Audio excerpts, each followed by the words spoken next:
రాఘవ్ పక్కన నిలబడి ఉన్నాడు విశ్వాస్ రావు హ్యూయ్ అన్నాడు. రాకీ భాయ్, అస్సలు చింతించకండి. అది చేయి. లాల్కి ఏమీ జరగనివ్వము. మీ ప్రత్యేక వ్యక్తులను ఇప్పుడే కర్ణాటకకు పంపడం ద్వారా లాల్ మరియు బహదూర్ని తిరిగి తీసుకురావాలని కోరతాడు. అప్పటి వరకు మీరు మా గెస్ట్ హౌస్ లోనే ఉండగలరు. దాని అందాన్ని మరింత పెంచేందుకు రాఘవ్ తల ఊపాడు. ఊపుతూ ఎప్పుడైతే అక్కడి నుంచి బయటకు వెళ్లడం మొదలుపెట్టాడు ఇంకో అబ్బాయి పరిగెత్తుకుంటూ వచ్చాడు. అందరినీ చూస్తూ బ్రదర్ పోలీస్ అన్నాడు. ఇలా ఉంటే డిపార్ట్మెంట్ బయటే నిలబడుతోంది. మీకు మార్గం లేదు. రాఘవను బయటకు తీయాలంటే ప్రమాదం పెరగవచ్చు. నేను అప్పటికే ఆ అబ్బాయి వైపు వెళ్లాను. అతని మాటలు విని రాఘవ్ ఆగిపోయాడు. మహిరోకి భాయ్ని ఎలా పట్టుకోవాలో తెలుసు. అలాంటి పరిస్థితిలో రాఘవ్ నిజాన్ని మహికి బయట పెడితే రాఘవ్, వాడు ముందుకు వస్తే ఏమవుతుంది? జోరావర్ తన మనుషులని కూడా ఆలోచించలేకపోయాడు. నేను చెప్పాను. ఇప్పుడు మీ దృష్టి ఎక్కడ ఉంది? అప్పటి వరకు సోదరుడి గురించి పోలీసులకు సమాచారం అందించారు. మీకు వార్త వచ్చి ఉండాలి. ఇప్పుడు నిలబడి ఎందుకు వేచి ఉండాలి? వాళ్లంతా అక్కడి నుంచి పారిపోయేలా చేయండి. జోరావర్ మాటలు విన్న తర్వాత ఏదైనా చేయండి. భవానీ రాఘవ్ వైపు చూసి భాయ్ మహి అంది మరియు అతని స్నేహితుడు ఎం కుమార్ ఇద్దరూ బయట నిలబడి ఉన్నారు. ఇలా చెప్పి భవానీ టాబ్లెట్ వేసుకుంది. మంజీత్ రాఘవ్ కళ్లను రాఘవ్ ముందు ఉంచాడు. అంతే ఈ సమయంలో నిండుగా ఉన్న మహి మీద పడింది. అలాంటి సన్నాహాలతో అక్కడికి వచ్చారు. ఈరోజు అన్నింటినీ పట్టుకుని ఉన్నట్టుంది అన్నయ్య. భవానీ ఏం చేస్తాం అన్నయ్య? కోడలికి హాని చేయలేరు లేదా ఇలా చేయబోతున్నాం. రాఘవ్ ఊపిరి పీల్చుకున్నాడు. తీసుకుని మీ గెస్ట్ హౌస్ వెనకాల అన్నాడు. జోరావర్ వెంటనే బదులిచ్చాడు. రాకీ బ్రదర్, గెస్ట్ హౌస్ వెనుక ఒక అడవి ఉంది. ఇది చాలా దట్టమైనది మరియు ప్రమాదకరమైనది. మేము సరుకుల పంపిణీ కూడా ఈ అడవి గుండానే జరగాలి. మా సపోర్ట్తో గెస్ట్ హౌస్ లోపలికి తీసుకెళ్తున్నాం. దీనిపై నేటి వరకు పోలీసులు వస్తూనే ఉన్నారు. ఇప్పటి వరకు ఎలాంటి వార్త అందలేదు. అందుకే అందరూ మా గెస్ట్ హౌస్ ముందు ఎప్పుడూ ఉంటారు. అడవిలోపల ఎందుకంటే వచ్చి వెళ్ళు. అక్కడ నివసించే చాలా ప్రమాదకరమైన జంతువులు ఉన్నాయి. అడవిలోపలికి వెళ్లి నేటికి ప్రాణాలతో తిరిగి వచ్చింది విశ్వాస్ రావు. తిరిగిరాలేదు. బ్రదర్ యు ఆర్ మోర్ అన్నాడు. చింతించకండి. నా హెలికాప్టర్ పైకప్పు మీద ఉంది. ఇప్పటికే ఉంది. మీరు దానిని ఉపయోగించవచ్చు. పోలీసులు చెయ్యగలరు అన్నాడు రాఘవ్ నవ్వుతూ. అతను చాలా తెలివితక్కువవాడు అని అనుకోకండి. ఖచ్చితంగా దాని గురించి ఆలోచించి ఉండాలి. మరియు నా ప్రకారం ఆ వ్యక్తులు ఖచ్చితంగా నేను ట్రాకింగ్ పరికరాన్ని ఇన్స్టాల్ చేసిన వెంటనే నేను హెలికాప్టర్లో ట్రాకింగ్ పరికరాన్ని తీసుకువెళతాను. ఆమె అక్కడ నన్ను అనుసరించి అక్కడికి చేరుకుంటుంది. నేను దిగిన తర్వాత బ్రదర్, నేను వారి రాడార్ నుండి తప్పించుకోలేను. వెనుక అడవుల్లోకి వెళ్లడం గురించి కాబట్టి మీరు ఆలోచించడం లేదు. భవానీ ఉద్విగ్నంగా ఉంది. దానికి సమాధానం చెప్పకుండా తక్కువ స్వరంతో అన్నాడు రాఘవ్. తన నడుము నుండి తుపాకీని నాకు ఇవ్వలేదు. దాన్ని తీసి నా నడుము వెనుక పెట్టాను. తర్వాత అక్కడ ఉన్న అందరి వైపు చూశాడు. ఫెర్రీ మరియు అక్కడ నుండి వెనుక తలుపు ద్వారా అడవిలోకి రాకీ ఎక్కడో అదృశ్యమైందని జోరావర్ చెప్పారు. సోదరుడు అడవిలోకి వెళ్లడం సురక్షితం మరియు రెండూ మనకు ప్రమాదకరమైనవి. మనిషి అడవిలోకి ఎన్నిసార్లు వెళ్లాడు? ఎవరైనా లేదా మరొకరు తిరిగి రాకపోతే రాకీ భాయ్, విశ్వాస్ రావుకు ఏదైనా జరిగితే అంతరాయం కలిగిస్తూ మరీ భయపడకు. రాకీ భాయ్ కాదు. ఆ సింహం అడవిలో ఉంది. వారికి వేటాడటం కష్టం కాదు. నాకు ఏ పని లేదు. ఇప్పుడు రాత్రి అయింది. చాలా సమయం ఉంది మరియు రాకీ భాయ్ అడవిలో ప్రయాణించాలి. చేస్తే ఎలాంటి ఇబ్బంది ఉండదు మహి. నేను ఎప్పుడు అని నా మొత్తం టీంతో చాలా ఆందోళన చెందాను. రాకీ భాయ్ విశ్వాస్ రావ్ గెస్ట్ హౌస్ వరకు బయటకు వచ్చింది మరియు అతన్ని పట్టుకున్నాడు. కానీ గంటలు మధ్యలో ఉన్నా బయట ఎవరూ లేరు. మహి నిరుత్సాహపడటం నేను చూడలేదు. మమ్మల్ని లోపలికి వెళ్లనివ్వడం లేదని మంజీత్ చెప్పాడు. లేకపోతే మేము చాలా కాలం క్రితం లోపలికి చేరుకున్నాము మరియు ఇప్పటికీ రాకీ భాయ్ మన ఆధీనంలో ఉండేవాడు. మాహి గట్టిగా ఊపిరి పీల్చుకుని తండ్రికి ఫోన్ చేసింది. కాల్ చేయగానే పాపా అని చెప్పింది. వెళ్లడానికి మాకు అనుమతి ఉందా? మనమైతే మనకు మంచి అవకాశం ఉంటుంది. అవకాశం మిస్ అయితే రాకీ భాయ్కి ఇంకోసారి చెబుతాం. అటువైపు హితేష్ కూడా పట్టుకోలేడు. జీ కొడుకు, లోపలికి వెళ్లడానికి మాకు అనుమతి ఇవ్వండి అన్నాడు. అర్థం కాలేదు. మరియు రాకీ భాయ్ విషయానికొస్తే అది లోపల ఉంది. రాకీ భాయ్ లేడు కాబట్టి మీరందరూ మీ నాన్న మాటల వల్ల లోపలికి వెళ్లడం వృధా. ఇది విన్న మాహి చెప్పింది. కానీ నాన్నమ్మ ఇన్ఫార్మల్ ఈ సమయంలో రాకీ భాయ్ కూడా మాకు చెప్పారు. విశ్వాస్ రావు గెస్ట్ హౌస్ లోపల ప్రస్తుతం మరియు నేను దానికి మాత్రమే హామీ ఇవ్వగలను. ఈ సమయంలో రోకీ భాయ్ లోపల ఉన్నారని నాకు తెలుసు. దీనిపై హితేష్ జీ మాట్లాడుతూ కొడుకు నువ్వు వేషధారణ చేసిన ఇన్ఫార్మర్ ఎవరో తెలుసా? చంపేశాడన్న వార్త విని ఉలిక్కిపడింది మహి. అతను తటపటాయిస్తూ చనిపోయాడు తప్ప ఏమిటని అడిగాడు. అరగంట క్రితమే అతనితో మాట్లాడాను. అలాంటప్పుడు అతన్ని ఎవరు చంపగలరు హితేష్ జీ? మహికి వివరిస్తూ అన్నాడు విశ్వాస్ రావు. ఢిల్లీలోనే కాదు అన్ని చోట్లా నెట్వర్క్ కానీ అది విస్తరించింది మరియు మీరందరూ ప్రస్తుతం ఒకే చోట ఉన్నారు. మీరందరూ ఈ ప్రాంతంలో ఉన్నారు కాబట్టి నన్ను పిలవండి. అది ఇప్పుడు మన మధ్య జరగాలి. అతనికి కూడా జరుగుతున్న విషయాలన్నీ లోపల నుండి వింటూ ఉండాలి. హితేష్ జీ, మహి విన్న తర్వాత ఎక్కడి గెస్ట్ హౌస్ వైపు చూడటం మొదలుపెట్టాడు. విశ్వాస్ రావు మరియు అతని ఇద్దరు భవనం నుండి మహి బయటకు వస్తున్న ఒక ప్రత్యేక వ్యక్తిని చూసింది. తర్వాత ఫోన్ చేయమని తండ్రికి చెప్పాడు. విశ్వాస్ రావు గేటు ముందు నిలబడ్డాడు. జోరావర్ మరియు భవానితో పాటు కళ్ళు తప్ప శరీరమంతా నల్లని బట్టలు తన మిగిలిన బాడీగార్డును ధరించాడు. అలా నడుచుకుంటూ వెళుతుండగా విశ్వాస్ రావు వెంట వస్తున్నాడు. ఎదురుగా చూసి మాహి రాకీ అన్నాడు. నేను నా సోదరుడిని కలవాలనుకుంటున్నాను. మీ రాకీ ఎక్కడ ఉంది? సోదరుడు అతనిని ముందుగా విశ్వాస్ రావు అని పిలవండి. ఒకసారి మాహిని నా కళ్ల ముందు చూశాను, అందుకే అతని ముఖంలో చిరునవ్వు కనిపించింది. అన్నయ్య నిజంగా తనని ఉంచుకున్నాడని మనసులో చెప్పుకున్నాను. నేను నా స్వంత రకం అమ్మాయి కోసం చూస్తున్నాను. రాకీ భాయ్, నీకు అమ్మాయి లేదా? మరియు అది కూడా పోలీసు వైఖరితో పాటు. మంత్ గేట్ నవ్వుతున్న విశ్వాస్ రావుని చూసి కానీ కాన్ఫిడెన్స్ ఇచ్చే బలమైన కిక్ ఇచ్చాడు. ఈరోజు ఎవరికన్నా ముందే రావుకి తెలివి వచ్చింది. ఆమెతో ఈ విధంగా తప్పుగా ప్రవర్తించాడట. ప్రయత్నించలేదు. కానీ మహి కథ వేరు. అతని స్థానంలో మరో పోలీసు అధికారి ఉండేవారు. నేను ఇప్పటి వరకు రావుగారి సూచనలను నమ్మాను. అతని మనుషులు అతన్ని అక్కడే చంపేశారు. ఇచ్చి ఉండేది. కానీ మహి రాఘవ్కి కాబోయే భార్య. విశ్వాస్ రావ్ రాఖీ భాయ్ యొక్క అత్యంత ప్రత్యేకమైన వ్యక్తి మరియు నమ్మదగిన వ్యక్తి కూడా. మహిని దెబ్బతీయాలని ప్లాన్ చేస్తున్నాడు. రాఘవ ప్రయత్నించగా అతనే నేను ఈ పాయింట్ నుండి నేను క్రిందికి నెట్టుకున్నాను. విశ్వాస్ రావు కూడా అతని చేతుల్లో పడి ఉండవచ్చు. మడిచి కుడివైపు మిస్ మహేశ్వరి దేశ్ముఖ్ వెళ్లి లేచి నిలబడింది. ఆమె హితేష్ దేశ్ముఖ్ కుమార్తె అని తేలింది. విశ్వాస్ రావ్, మీకు నిన్ననే నిశ్చితార్థం జరిగింది. బదులు టోన్ విని అలర్ట్ అయింది మహి. మంజీత్ కూడా విశ్వాస్ రావ్ అని చెప్పాడు. ఒక అంశంపై తాకడం వల్ల ఏదైనా అవాంఛనీయమైన సంఘటన జరగవచ్చు. విశ్వాస్రావు సూచించారు. ఇంకా బాగుంటుందని మహేశ్వరి దేశ్ముఖ్ అన్నారు. మీరు మీ బృందాన్ని ఇక్కడి నుండి మీ పోలీసు స్టేషన్కు తీసుకెళ్లండి. అలా జరగకుండా ఉండేందుకు ముందుకు సాగండి. ఇక్కడి నుంచి ఇంటికి చేరుకునే సమయానికి మీరు మీ చెవుల్లో కొన్ని చెడు వార్తలను వినవచ్చు. మీకు అవకాశం దొరికితే మీ బెదిరింపులను మీరే ఉంచుకోండి.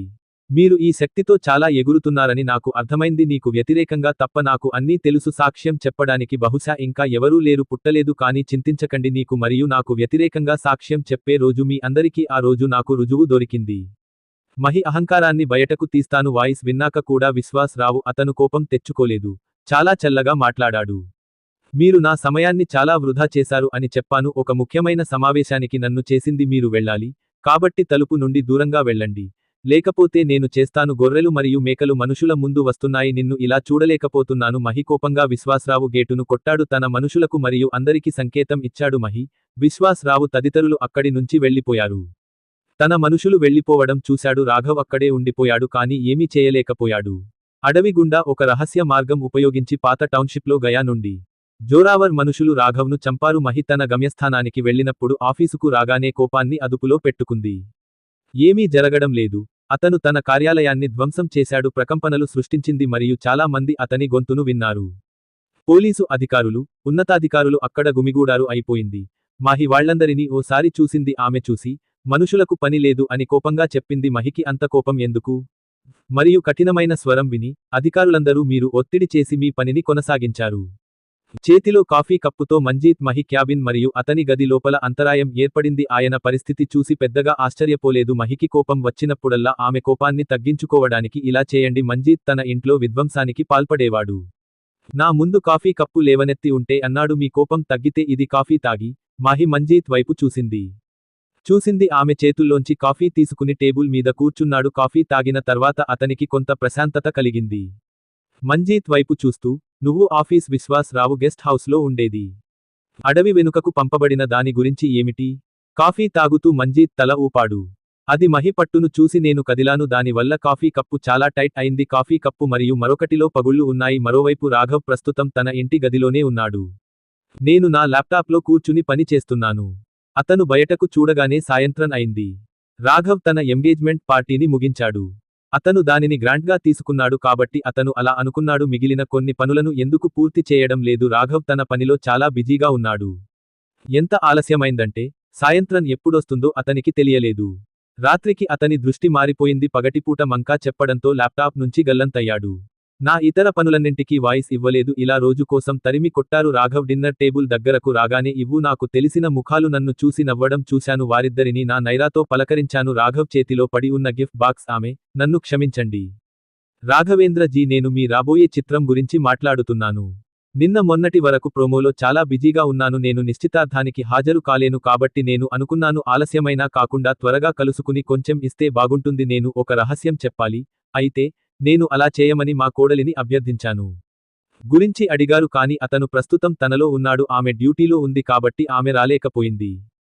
అందుకే నీకు ఈ బహుమతి ఇస్తున్నాను, దయచేసి తర్వాత మాహికి ఇవ్వండి మరి. అవును, రాఘవ్ తనతో పాటు ఈ సారీ కార్డ్ కూడా పంపాడు. నవ్వుతున్న నైరా చేతుల నుండి బహుమతి తీసుకొని సారీ కార్డ్ కూడా బహుమతిగా ఇచ్చాడు. పెట్టెను తెరిచి లోపల ప్లాటినం లాకెట్ను కనుగొనండి. మరియు అది నైరాను ఆశ్చర్యపరిచింది. రాఘవ్ అతనిని చూసి ఇది చాలా ఖరీదైనదని చెప్పాడు. అది జరగదు. ఏమయ్యా, నవ్వుతూ అన్నాడు రాజేంద్ర జీ. నైరాకు ఇది చాలా చిన్న మొత్తం, ప్రేమతో ఇచ్చిన బహుమతిని తిరస్కరించవద్దు. నైరా ఖరీదైన వస్తువులను చూస్తోంది, కానీ ఈ జంట నాకు చాలా అందంగా ఉంది, మీ ఇద్దరికీ నచ్చింది కాబట్టి, నోరు పేరు యొక్క మొదటి అక్షరం కాబట్టి ఇద్దరికీ రాఘవ్ చెప్పిన ఈ ఒక్కటే తీసుకున్నాం లాకెట్. మరియు లాకెట్టుకి మళ్ళీ ధన్యవాదాలు. అమయ ఫోటో తీసి మహికి పంపాడు. మీ బ్యాగ్ నుండి మరొక బహుమతి పెట్టెను తీయండి రాఘవకి ఇస్తూ రాఘవేంద్ర జీ అని చెప్పింది కాబట్టి ఇది నైరా బహుమతి మరియు ఇది నాది. రాఘవ్ నవ్వుతూ అమాయకు గిఫ్ట్ ఇచ్చాడు. వెంటనే నా చేతుల్లోంచి గిఫ్ట్ బాక్స్ తీసుకున్నాను. నేను దానిని తెరిచిన వెంటనే అది కస్టమైజ్డ్ బహుమతి అని నేను చూశాను.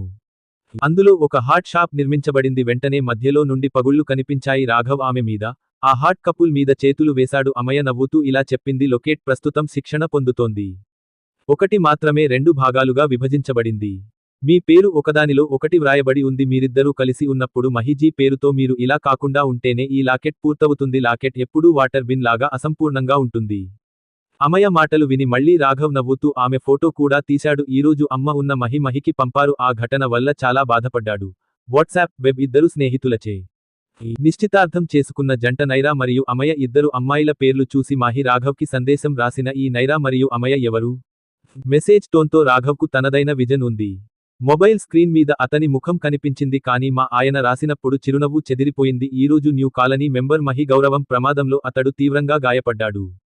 కొత్తగా వాట్సాప్, వెబ్ ప్రత్యేక బహుమతులు. ఇద్దరు స్నేహితులచే నిశ్చితార్థం చేసుకున్న జంట నైరా మరియు ఇద్దరు అమ్మాయిల పేర్లు చూసి మహి నైరా మరియు అమయ అయిన రాఘవ్కి సందేశం రాశారా? మెసేజ్ టోన్తో రాఘవ్కు తనదైన విజన్ ఉంది. మొబైల్ స్క్రీన్ మీద అతని ముఖం కనిపించింది, కానీ మా ఆయన రాసినప్పుడు చిరునవ్వు చెదిరిపోయింది. న్యూ కాలనీ మెంబర్ మహి బోలి నైరా హం ఇదే సినీ నటి అనే చర్చ ఈ రోజుల్లో ఎక్కువగా వినిపిస్తోంది. అయితే మీ కాలనీలో ఏం చేస్తున్నాడు? వారిని కలవడానికి మీకు ఒక్క నిమిషం ఉందా? నేను వెళ్ళలేదు. అలా అయితే మరియు నేను నిన్ను చదివితే నాకంటే హీనంగా ఎవరూ ఉండరు. మహి మెసేజ్ చూసిన తర్వాత అర్థం చేసుకోండి. రాఘవ్ మహికి చెప్పేసరికి అతని మొహంలో చిరునవ్వు విరిసింది. మహి ఏమీ మాట్లాడలేక వీడియో కాల్ చేసింది. అంతకు ముందు కూడా రాఘవ్ మొబైల్ స్క్రీన్ చూశాడు. అందరినీ రాఘవ్ కుటుంబం వైపు తిప్పాడు. ఈ సమయంలో ప్రజలు కూడా భోజనాల టేబుల్ వద్ద కూర్చుంటారు. అందరూ కలిసి కూర్చుని ఆనందిస్తున్నారు. భోజనం చేస్తూ నవ్వుతూ అంది మహి, మీరందరూ కలిసి కూర్చుని భోజనం చేసినప్పుడు సరియైనదా? కుల్దీప్ చాలా ప్రేమగా కనిపిస్తున్నాడు. నవ్వుతూ నీకెందుకు దిగులు? మహి, అతి త్వరలో నువ్వు కూడా ఇలాగే మాతో చేరతావు. మీరు ఒకే టేబుల్ పై కూర్చొని ఆహారం తింటుంటే మీ డ్యూటీ ఇక లేకపోతే కుల్దీప్ దే. ఆ మాటలు విని అందరూ నవ్వడం మొదలుపెట్టారు. కుల్దీప్ మాటలు విన్న మహి నైరా నవ్వడం ప్రారంభించి, నేను నిజంగా ఉన్నాను అని చెప్పింది. సారీ మహి, అది మీకందరికీ తప్పక తెలుసు. అందుకే నా కొత్త సినిమా ప్రోమో జోరుగా సాగుతోంది. ఈ కారణంగా నేను మీ నిశ్చితార్థానికి రాలేకపోయాను. నన్ను క్షమించండి. మీరిద్దరూ ఇప్పుడు చింతించకండి. పెళ్లికి తప్పకుండా హాజరవుతాను. అయితే మాహి లైట్ స్మైల్ తో చెప్పింది. రాఘవ్ మొబైల్ స్క్రీన్ తనవైపు తిప్పుకున్నాడు. అడిగాడు, మహి, నువ్వు రోజు చేశావా? మహి వద్దు అని తల ఊపుతూ ఈరోజు ఏదో పని ఉందని చెప్పింది. ఈ కారణంగా రోజు చేయడానికి ఎక్కువ సమయం ఉంది. మీరు దానిని కనుగొనలేరు. కానీ చింతించకండి. నా ఉద్దేశ్యం, నేను నా రోజును ఎవరికైనా ఆర్డర్ చేస్తాను. మీరు నిన్న కూడా పోలీస్ స్టేషన్లోనే ఉన్నారు. మీరిద్దరూ నిశ్చితార్థం చేసుకున్నారు మరియు మీరు మీ బాధ్యతను నిర్వర్తిస్తున్నారు. అయితే ఈ సమయంలో తీయగా ఉండే మంకను కూడా నాటారు. మహి మాటలతో కిచెన్ లోంచి బయటకు వస్తోంది. ఇది విన్న తర్వాత మహిని అతని గురించి అడిగాడు. ఆమె క్లారిటీ ఇస్తూనే అది చాలా ముఖ్యమైనది అని చెప్పింది. నేనెందుకు ఇక్కడికి రావాలి? నాకు కొన్ని రోజుల సెలవు వచ్చింది. దరఖాస్తు చేసుకున్న కేసు ముఖ్యం, అందుకే నేను నా సెలవును రద్దు చేసుకున్నాను కాదా? అయితే పెళ్లి ఎప్పుడు చేసుకుంటామో అని కంగారు పడకండి. అప్పుడు నేను సుదీర్ఘ సెలవుల్లో మీతో పాటు వస్తాను. మంకా గాడిని ఉపయోగించే వారితో సమయం చెబుతాను. ఆమె దూరంగా చూస్తూ, అలాగే, ఇంకా సమయం ఉంటుంది. ఇప్పుడే మా ఇంటికి వస్తే ఇలా జరగలేదు. కుదిరితే ఆ రోజంతా కలిసి గడుపుతాం మహి. ఆమె తన క్యాబిన్ బయట ఎక్కడ చూడడం ప్రారంభించింది. మంజీత్ చేతిలో టిఫిన్ బాక్స్తో వచ్చాడు. నేను అతనికేసి చూస్తూ, అతని గురించి మీరు చింతిస్తున్నారా? చేయకు, నా టిఫిన్ వచ్చినట్లుంది అంటూ మంజీత్ ని తన దగ్గరికి తీసుకుంది. మహి అని పిలిచి అతని వైపు టిఫిన్ చూపించాడు. మా టిఫిన్ కూడా వచ్చేసింది, చెప్పు. ఇద్దరం కలిసి తిందాం అన్నాడు Mahi. Mobile front side paper బరువు మరియు అతని టిఫిన్ బాక్స్ తెరిచిన తర్వాత అవన్నీ వీడియో కాల్లో నవ్వుతూ మంజీత్ తన డిన్నర్ మహి వద్ద చేయడం ప్రారంభించాడు. మహికి కోపం బాగా తెలిసి ఒక్కసారిగా మారిపోయింది. యొక్క చర్యలు అతనిని ఆశ్చర్యపరిచాయి. ఆ మహి ఎవరో తను నమ్మలేకపోయింది. కొంతకాలం క్రితం కోపం కారణంగా నా జూనియర్స్ రాఘవకి ఆమె మీద ఆమె మీద కోపం వచ్చింది. తన కుటుంబంతో మాట్లాడుతున్నప్పుడు అతని కోపం ఎక్కడికి పోయిందో అతనికి తెలియదు. కమ్ ఆన్ మంజీత్, తన మనసులో చాలా బాగుంది అన్నాడు. కోపంతో ఉన్నవాడిని దేవుడు ఆశీర్వదించాడు. ఎలా చెయ్యాలో తెలియకపోతే కోపగించుకునేవాడు. సరే, ముందు ఉన్న వ్యక్తి నగరం కాదు. సురేష్, జహంగీర్లను ఆసుపత్రికి తీసుకెళ్లినప్పుడు నేను అడ్మిట్ అయినప్పుడు మిగిలిన కుటుంబం సలోని జీ మరియు భావన ఇద్దరూ కుటుంబంతో ఉన్నారు. దీంతో ఆమె ఆస్పత్రికి వచ్చింది. ఇద్దరూ లేకపోతే ఏ సమస్య లేదు. ఇప్పటి వరకు ఎన్నో కష్టాలు పడేవాడు. మొత్తం ప్రక్రియ ద్వారా వెళ్ళింది. కానీ సలోనికి ఒక సీనియర్ డాక్టర్ ఉన్నారు మరియు ఒక న్యూరాలజిస్ట్. ఎందుకంటే అదే భావన. అతని పని చాలా తేలికైంది. వచ్చిన తర్వాత ఇద్దరి పరిస్థితి విషమంగా ఉంది. అప్పుడు వారు తమను బాధ్యులుగా భావిస్తే ఇద్దరూ ఆలోచించకుండా అక్కడికి వెళ్లలేదు. వాళ్లు ఉండి ఉంటే ఈరోజు ఇలాంటి దుస్థితి వచ్చేది కాదు. తన షాపులో మంటలు చెలరేగిపోతాయేమోనన్న భయంతో ఏం జరిగి ఉంటుందో. అతనికి వార్త తెలియగానే అగ్నిమాపక దళం మరియు ముందుగానే అతని వద్దకు పోలీసులను పంపండి ఇచ్చి ఉంటే ఇప్పుడు ఆయన పరిస్థితి మరోలా ఉండేది. ఈ సమయంలో ఫాతిమా కథనం చెబుతోంది. ఆమె జహంగీర్ కోసం ఒక విందును అలంకరిస్తోంది. ఇంతసేపు నాతో ఉన్న వాడిని చూశాను. వడ్డించే రోజు కోసం ప్లేట్ వైపు చూస్తూ అప్పుడు ఫాతిమా జహంగీర్ వైపు చూసి చెప్పింది, ఇప్పుడు నువ్వు నన్ను ఇలా చూస్తూ ఉంటావా లేదా మీరు కూడా ఆహారం తింటారు, త్వరగా తినండి. జహంగీర్ ఫాతిమా కూడా మందు వేయాలి. ఈ రోజు నుండి అతను ముఖం మాత్రమే చూస్తున్నాడు. ఇంతకు ముందు ఇలాంటి ఫాతిమా పోస్టర్ చూడలేదు. ఫాతిమా కార్యకలాపాల గురించి జహంగీర్కి తెలుసు. అందుకే తన కళ్లను తానే నమ్మలేకపోతున్నాడు. ఫాతిమా లాంటి అమ్మాయి తనని చూసుకుంటుంది అనుకున్నాను. నిత్యం తన పని తాను చేసుకుంటూ ఉండేది. నేను నా చర్చలకు దూరంగా తిరుగుతూ ఉండేవాడిని. ఇతరుల సలహాలను పాటించలేదు. కానీ ఈ రోజు అతను తన కోసం ఆహారాన్ని తీసుకురానివ్వండి మరియు జహంగీర్ అతనికి ఆహారం ఇవ్వడం కొంచెం వింతగా అనిపించింది. ఇప్పటికీ జహంగీర్ చేసేది దూరంగా చూస్తూ ఫాతిమా నీళ్లు తాగింది. దాని కారణంగా అతని ముఖం మీద చుక్కలు చల్లుకోండి. జహంగీర్కి నిద్ర చెడిపోయింది మరియు అతను మళ్లీ ఉంటే ఫాతిమా వైపు చూడడం మొదలుపెట్టింది. ఫాతిమా, నువ్వు నన్ను చూడటం ఆపకపోతే నేను ఎప్పటికైనా అబ్బుతో చెప్తున్నా, నేను మీ ఇంటి వద్ద మరియు ఎవరైతే విడిది చేస్తాను. కొన్ని నెలల తర్వాత ఏదో జరగబోతోంది. ఫాతిమా మాటలు ఒక్క క్షణంలో నెరవేరుతాయి. ఇది విని జహంగీర్ ఆశ్చర్యపోయి, చూడు, ఎప్పుడు జోక్యం చేసుకోవాల్సిన అవసరం ఏముంది అంటూ చేతులు ముడుచుకుంది. అతనికి కట్టు కట్టిందా అని చూడటం మొదలుపెట్టాడు. అతను దానిని కదిలించడానికి ప్రయత్నించినప్పుడు అతను దానిని కట్టు కట్టాడు. ఇప్పుడు అతడికి ఓపెన్ అయ్యే అవకాశాలు మరింత పెరగనున్నాయి. అతను అలాంటి స్థితిలో ఉన్నాడని నేను అర్థం చేసుకోలేకపోయాను. ఆహారం ఎలా తినాలో అప్పుడే అర్థమైంది. ఎవరో అతని నోటి ముందు ఏదో పెట్టారు. జహంగీర్ పైకి చూడగానే ఫాతిమా చేతిలో తిండి ముక్క తన నోటి ముందు పడి ఉంది. జహంగీర్ ఫాతిమా వైపు ఆశ్చర్యంగా చూశాడు. నేను ఆమె వైపు చూసేసరికి ఫాతిమా నవ్వింది. జహంగీర్ నోరు విప్పకుండా సైగ చేశాడు. సమయం వృధా చేయకుండా నోరు తెరిచింది ఫాతిమా. అతని నోటిలో ఆహారపు ముక్కను పెట్టాడు. ఈ సమయంలో జహంగీర్ కళ్ళు తడిగా ఉన్నాయి. ఆమె ఎవరితో కలిసి ఉంటుందని ఊహించలేదు. ఎప్పుడో ఒకే తరగతిలో కలిసి చదువుకున్నారు. అదే అమ్మాయి తన జీవితంలో తర్వాత ఇలా చేసేది. ఫాతిమా తనకు తోడుగా మారుతుందని అనుకున్నాడు. తన ప్రియుడిని మాత్రమే పెళ్లి చేసుకుంటుంది. అయితే వారి మధ్య ఏం జరిగింది? జహంగీర్ అందుకే ఈ విషయానికి గురించి ఎప్పుడూ మాట్లాడలేదని అతనికి తెలుసు. ఫాతిమాకు చావాలని లేదు, కానీ తినాలనిపిస్తుంది. ఒకదానితో ఒకటి రెండు మధ్య సంబంధాలు మరింత దృఢంగా మారాయి. డిన్నర్ అయ్యాక ఫాతిమా జహంగీర్ని అడిగింది, అతని చేతులు కడుక్కోండి మరియు తరువాత అతని నోరు శుభ్రం చేయండి. నీరు కూడా ఇచ్చాడు. ఫాతిమా చర్యలపై జహంగీర్ ఒక్కడే, నేను దానిని గమనిస్తూనే ఉన్నాను. ఫాతిమా అతని సేవలో ఏమి చేస్తోంది? తన వస్తువులన్నీ సేకరించిన తర్వాత ఫాతిమా జహంగీర్కి మందు ఇచ్చి కుర్చీలో కూర్చోబెట్టారు. జహంగీర్ కూర్చుని తన మొబైల్ ఉపయోగించడం ప్రారంభించాడు. నేను నా మొబైల్ స్క్రీన్ వైపు చూసేసరికి ఇది కనిపించింది. సమయం రాత్రి ఉదయం 9 గంటలకు సమ్మె చేయబోతోంది. అడిగాడు ఫాతిమా, నువ్వు ఇంటికి వెళ్ళకూడదా? దీనిపై ఫాతిమా ఎలాంటి సమాధానం చెప్పలేదు. అది ఇచ్చి మొబైల్లో నా పని చేయడం మొదలుపెట్టాను. ఫాతిమా భావాలు జహంగీర్కి తెలుసు. దీనికి విరుద్ధంగా చేయడం అంత సులభం కాదు. అందుకే ఆయన కూడా పెద్దగా మాట్లాడలేదు. మరి కొంత సమయం తర్వాత నా మంచం మీద పడుకున్నాను. ఫాతిమా తండ్రి స్వయంగా ఆమెను తీసుకెళ్లడానికి వచ్చాడు. అతను చేసిన మొదటి పని జహంగీర్కి త్వరగా కోలుకోవాలని ప్రార్థించారు మరియు ఆమెతో మాట్లాడిన తరువాత, ఫాతిమా మాతో తీసుకెళ్లి ఇంటికి బయలుదేరే వరకు అతనిని చూసుకోవడానికి సోను, గోపాల్ ఉన్నారు. మార్గంలో మేము ఆసుపత్రి లోపలికి చేరుకున్నాము. ఒకరితో మాత్రమే జీవించడం సాధ్యమయ్యేది. కానీ జహంగీర్ పరిస్థితి కొంచెం విషమంగా ఉంది. అందుకే డాక్టర్లు కూడా అతడిని తిరస్కరించలేదు. రాఘవ్ ఇంట్లో డిన్నర్ అయ్యాక రాఘవ్ కృష్ణ తన మొబైల్తో డాబా మీదకి వెళ్లాడు. ఎక్కువ మంది ప్రజలు కాలనీ పైకప్పును సందర్శించారు. ఇది జరగలేదు కాబట్టి ఇది ఎల్లప్పుడూ ఉంది. శాంతి ఎప్పుడూ ప్రబలంగా ఉంటుంది. ఆమె మిషన్ కలిగి ఉన్న మహి అపజయాల బాధలో నిన్ను నువ్వు మరచిపో. నేను వెళ్లాను కానీ రాఘవతో మాట్లాడిన తర్వాత అతని ప్రతి బాధను బెలూన్ లాగా చూసుకోండి. అర్ధరాత్రి వరకు మాట్లాడిన తర్వాత ఆనందంగా అనిపించింది. రాఘవ ఉండగా ఇద్దరూ నిద్రలోకి జారుకున్నారు. మాహికి కూడా మాట్లాడాక నిద్ర వస్తుంది ప్రారంభించబడింది. కాబట్టి అతను కూడా తన ఇంటి వైపు వెళ్లాడు.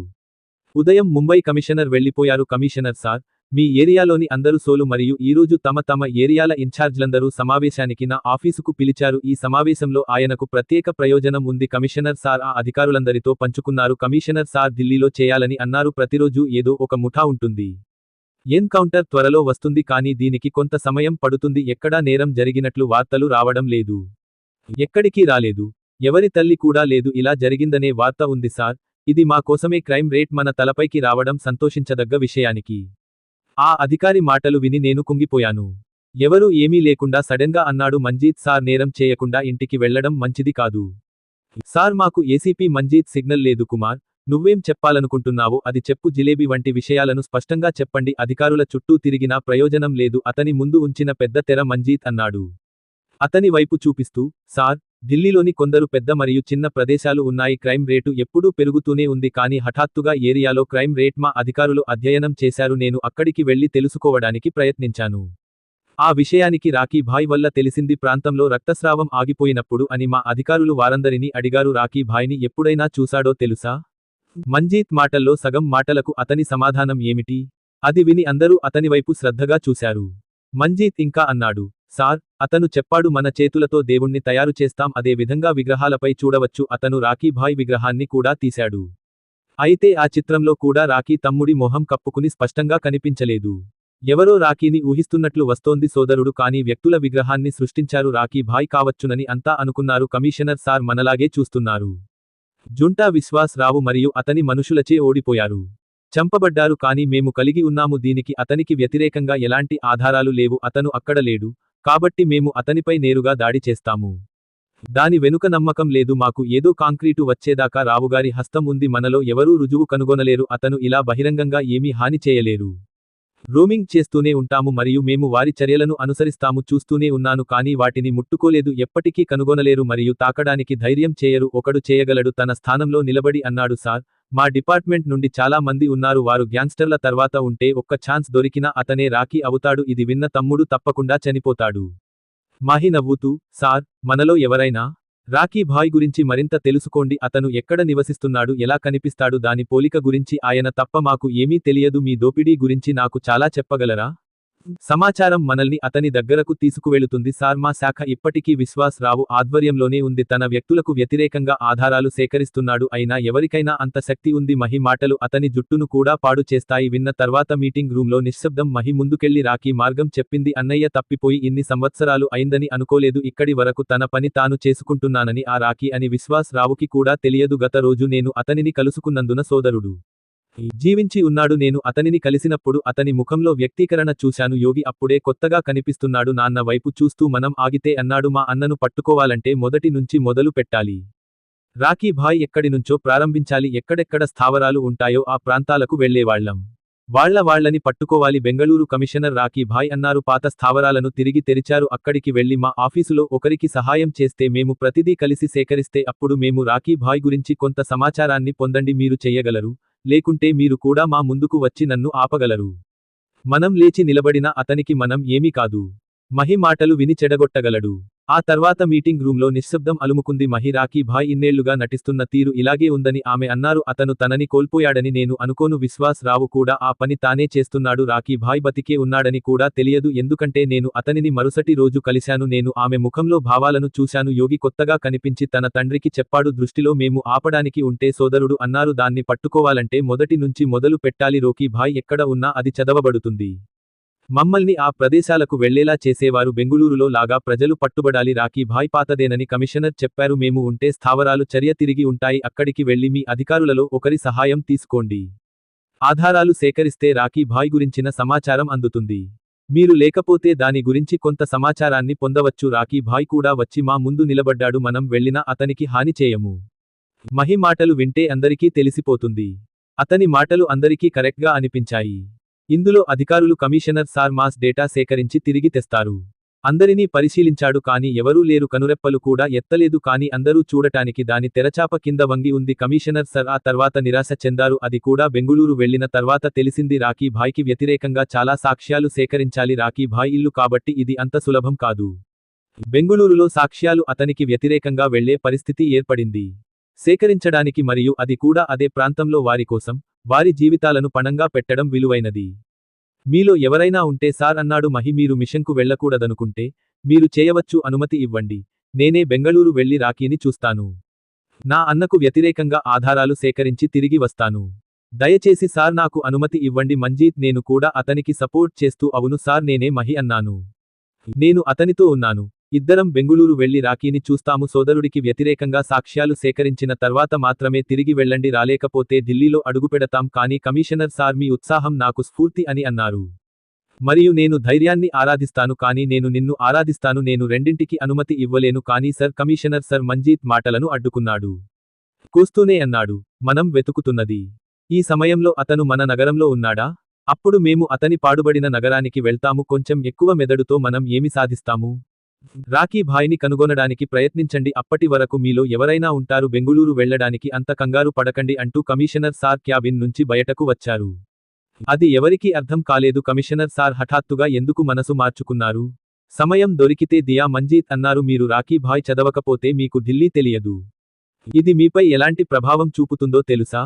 ఢిల్లీలో డేంజరస్ గ్యాంగ్స్టర్ బహిరంగ హత్య తిరుగుతూ ప్రజల గుండెల్లో బీభత్సం సృష్టిస్తున్నారు. బహుశా మహి ఏదో అనుకొని కొన్ని రోజులు చెప్పింది. ముందుగా మన పోలీసు అధికారుల బృందం చట్టపరమైన మార్గాల ద్వారా నకిలీ మద్యాన్ని స్మగ్లింగ్ చేస్తున్నారు. ఓ గ్యాంగ్స్టర్ బృందాన్ని అరెస్టు చేశారు. ఇంకా జైల్లో ఉన్నాడా లేదా అతడిని ఏసీపీ రతన్కు పంపారు. 2 రోజుల తర్వాత కోర్టును ఎదుర్కొంటానని శుక్లా తెలిపారు. పోలీసులను మళ్లీ ప్రవేశపెడతారు. ఆ గ్యాంగ్స్టర్లందరికీ భయపడాల్సిన మరో విషయానికి ఉంది. అందుకే వలపులోకి లాగారు. ఆ గూండాలపై పోలీసులు మళ్లీ దాడి చేశారు. హర్ష్ మహిపై కేసు పెట్టారు. అలా మాహిని మనసులోకి వచ్చి నన్ను అడిగింది. ఏమి జరుగుతోంది? మీరు మా అందరికీ ఏమి చెప్పారు? మహి ఒక్కసారిగా అతని వైపు చూసి చెప్తావా? అందరితో చిరునవ్వు మరియు సమావేశం. రాఘవ్ ఆమె నిశ్చితార్థం గురించి చెబుతూ గదిలోంచి బయటకు వచ్చాడు. 2 రోజులు సెలవులు, 2 రోజులు కావాలని అడిగారు, అందుకని ఈరోజు రాఘవకి పంపాను. ఆఫీసుకు రాగానే ఆఫీసుకు వెళ్లాల్సి వచ్చింది. ఖన్నా కార్పొరేషన్ యజమాని అని అతనికి తెలిసింది. యోగరాజ్ ఖన్నా అతని షరతులను అంగీకరించారు మరియు వారి ద్వారా అప్గ్రేడ్ రాఘవ్ సాఫ్ట్వేర్ చేయడానికి సిద్ధంగా ఉన్నాడు. తన క్యాబిన్ లోపల కూర్చోవడం ద్వారా అందులో పంపిన పత్రాలను చదువుతున్నాడు. ఆ విషయాలన్నీ గురిపెట్టి వ్రాయబడ్డాయి మరియు యోగరాజ్ ఖన్నా కలిసి వారు ఒప్పందాన్ని కూడా సిద్ధం చేసుకున్నారు. ఇది రాఘవ్ కన్ఫర్మేషన్ ఇవ్వడానికి పంపబడింది. అది రాఘవ అయితే తర్వాతే ప్రారంభం కానుంది. మీరు కన్ఫర్మేషన్ పేపర్పై సంతకం చేయకపోతే వారి ఒప్పందం మరియు ప్రాజెక్ట్ రెండూ విజయవంతం కావాలి.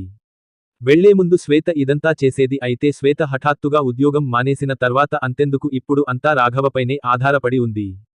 అందుకే ఈరోజు అతనికి చాలా పని ఉంది. రాఘవ్ తన టీం సభ్యులందరికీ చెప్పాడు. క్యాబిన్లోకి పిలిచి ఈ ప్రాజెక్ట్ గురించి అడిగాడు.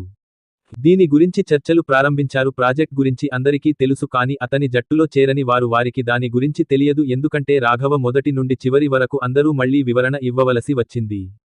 చర్చ తర్వాత ప్రతి ఒక్కరికి వారి స్వంతం ఉంటుంది. రాఘవ్ ఆ స్థలంలో పని ప్రారంభించాడు. ఆ ఒప్పంద పత్రంపై సంతకం కూడా చేశాడు. పూర్తయింది మరియు ఆమోదించబడింది మరియు లక్ష్యానికి చేరువైంది. అప్పుడు శృంగారం తర్వాత లక్ష్య ఖన్నాను పంపించాడు.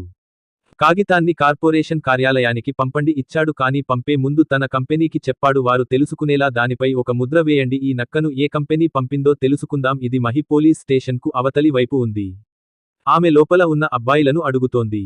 కొద్ది రోజుల క్రితమే వీరిని పోలీసులు అరెస్ట్ చేశారు. కల్తీ మద్యం విక్రయిస్తున్నందుకు అరెస్టు చేశారు. యువకులందరూ బాగానే ప్రవర్తించినా కానీ మహి యొక్క శక్తివంతమైన వాయిస్ మరియు ఆమె మాటలు వినగానే గూండాలంతా కాస్త కంగారుపడ్డారు. అక్కడ ఉన్నారు కానీ మహి వారిపై కనికరం చూపడం లేదు. మీరు ఇంకా మీ బాస్ని కలవలేదని చెప్పాడు. గురించి మాకు సమాచారం లేదు. మాకు అంత సమయం లేదు. కాబట్టి మీ అందరినీ మళ్లీ కోర్టుకు తీసుకెళ్తాం. కాబట్టి మీరు అబ్బాయిలు చుట్టూ తిరుగుతూ ఉంటే ఇంత చెప్పిన వెంటనే నోరు విప్పలేదు. మహి తన రివాల్వర్ తీసి కాల్చాడు. బాలుడి నుదిటిపై ఉంచి ఆమె నాతో చెప్పింది, అందుకే ఎక్కువగా మాట్లాడటానికి ఇష్టపడను. మీ మాస్టర్ గురించి నిశ్శబ్దంగా చెప్పండి. నీకు ప్రాణం ఇస్తాడు, లేకపోతే ఇదే నీ సమాధి అవుతుంది. నవ్వుతూ ఆ అబ్బాయిల నాయకుడికి ఇస్తాడు అన్నాడు. మేడం, తుపాకీ చూపించి ఏమనుకుంటున్నారు? మీరు మమ్మల్ని భయపెడతారు మేడం. ఆ తుపాకీ మీరు ఇలాంటి తుపాకులు చూపించి భయపెడుతున్నారు కదా. మాకు పాత సంబంధం ఉంది. మేము మా యజమాని కూడా ఉప్పు తిన్నాను. ధైర్యం ఉంటే ట్రై చేయండి. బుల్లెట్ చూపించు. ఆ అబ్బాయి కోపంతో ఏమైనా చేయగలడు. అక్కడ మా నాయకుడి గురించి మాట్లాడుకున్నాం. కాన్ఫిడెన్స్ చూసి అబ్బాయిలంతా కూడా ఇప్పుడు మహిని చూసి వాళ్లు అతని ముందు కృంగిపోవడం ప్రారంభించారు. అతని పక్కనే ఉన్న చెక్క టీని తీసుకున్నాడు. అబ్బాయిల నాయకుడి తలపై కుర్చీ విసిరాడు. ఏదో ముక్కలైన శబ్దం. ఇది విన్న ఆ సెల్లోని పోలీసు అధికారులందరూ వారు చూడగానే ముందుకు వచ్చి నిలబడ్డారు. ఆ మహి ఈ అబ్బాయిలను అప్పుడు కొడుతోంది. ఎవరూ ముందుకు వచ్చే ధైర్యం లేదు. ఒకవేళ లేచి మహిని ఆపగలిగితే అలా చేస్తా. ఆ అబ్బాయిలు ధైర్యం చేస్తారో ఎవరికి తెలుసు. మహి చేతిలో దెబ్బలు తినే బదులు మహి దూకుడుగా ఉండడం చూసి వెంటనే మంజీత్ ఆమెని వెనక్కు లాగి ఏంటి నువ్వు అన్నాడు. ఏం చేస్తున్నావు మహి, అందరినీ చంపేస్తున్నావా? మీరు వారందరినీ విడిచిపెట్టాలనుకుంటే మమ్మల్ని వెళ్ళనివ్వండి, దీనివల్ల మాకు ఎలాంటి సమాచారం అందదు. దీనికి విరుద్ధంగా ఈ వ్యక్తుల తప్పు మార్గం దురుసుగా ప్రవర్తించినందుకు మనమే దోషులం.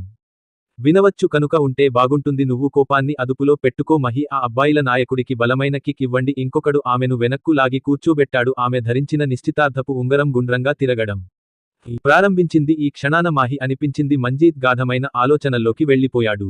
లోపలి కానిస్టేబుళ్లను అందరినీ పిలిచారు. అక్కడి నుంచి చెక్క ముక్కలను తొలగించాడు. ఆ అబ్బాయిల నాయకుడు నెలను సూచించాడు. తీరా చూస్తే ఈసారి ఆ అబ్బాయి అతని పరిస్థితి బలహీనంగా మారింది మరియు అతను భయంతో వణుకుతున్నాడు. మహి కేవలం 1-2 ఇస్తాడని అనుకున్నా. చప్పట్లు కొట్టి వదిలేస్తారేమో కానీ ఆమె అలానే ఉంది. ఆమె దాని గురించి దూకుడుగా ఉంటుంది. వాటర్ బాటిల్ కొనాలని కూడా ఆలోచించలేదు అన్నాడు కుర్రాళ్ల నాయకుడి వైపు కదులుతూ నిశ్శబ్దంగా. నీరు తాగి చిలుకలా మారింది. మీరు ఇప్పటికీ మీ నాయకుడిని పట్టించుకోకపోతే ప్రారంభించండి. మీరు మాకు ఎటువంటి సమాచారం ఇవ్వకపోతే పరిణామాలు మీకు బాగా తెలుసు. నీళ్లు తాగిన తర్వాత అబ్బాయిల నాయకుడు ఇలా అన్నాడు. మేడం, మేమంతా భువన్ భాయ్ కోసం పనిచేస్తున్నాం. అయితే కొంతకాలంగా మా బాస్ గురించి మేము ఎప్పుడు ఎలాంటి వార్తలను అందుకోలేదు. మేము దాని గురించి తెలుసుకోవడానికి ప్రయత్నించినప్పుడు మేము ఢిల్లీకి చెందిన బడా గ్యాంగ్స్టర్లు అని తేలింది. మా బాస్ మరియు అతని ప్రత్యేక వ్యక్తులు మేము స్థావరంలో బందీలుగా ఉంచబడ్డాము. కాబట్టి మేము రాత్రి గడుపుతాము. రాత్రిపూట ప్రతిచోటా వెళ్లి మీ యజమానిని కనుగొనండి. అంతా బాగానే ఉంది కానీ అన్నాడు మహి. గూండాల ఈ నకిలీ మద్యం వ్యవహారం ఏమిటి? లీడర్ హక్ని తీసుకువస్తున్నప్పుడు ఆ మద్యం గురించి మేడం అన్నాడు. ఇది కేవలం సీసాలలో నకిలీ మద్యం కాదు. అది విన్న మహి కళ్ళు చిన్నబోయాయి. సంజీత్ అనుమానపు కళ్లతో అబ్బాయిల వైపు చూశాడు. గూండాల నాయకుడు ఇంకా అన్నట్టు అనిపించింది మేడం. కర్ణాటక అడవుల గుండా ఢిల్లీ మా బాస్ మాకు బాగా చేరువయ్యారు. పూర్తి చేయడానికి ఒక పెద్ద పని అప్పగించబడింది. కర్ణాటక నుంచి ఢిల్లీకి వచ్చేశాం. మహి కఠోర స్వరం. నేను విషయాల గురించి మాట్లాడటం మానేసి చెప్పాను. నకిలీ మద్యంలో ఇంకా ఏమి కలిపారో చెప్పండి మేడం. ఆ అబ్బాయి డ్రగ్స్ తాగుతున్నాడు. సంభాషణ విన్న తర్వాత మహి మరియు మంజీత్తో పాటు దీంతో అక్కడున్న పోలీసు అధికారులంతా ఆశ్చర్యపోయారు. కమిషనర్ సార్ ఇప్పుడే వెళ్లారు. అతను అప్పటికే అక్కడికి చేరుకున్నాడు. ఆ కుర్రాడి మాటలు విని అతను కూడా మాహికి గట్టి షాక్ తగిలి అలాగే నిలబడిపోయింది. మీరు అబ్బాయిలు ఇంత చేస్తే కోపంగా అంది. సుదీర్ఘ ప్రయాణం తర్వాత మీరు ఇక్కడికి వచ్చారు అంటే మీరు కొన్ని చిన్న పైపులను పగులగొట్టారు. ఇప్పుడు నోరు తెరవండి. మరి మీరు కర్ణాటక ప్రజలు అని చెప్పండి. ఢిల్లీకి ఎన్ని కిలోల డ్రగ్స్ తీసుకొచ్చారు?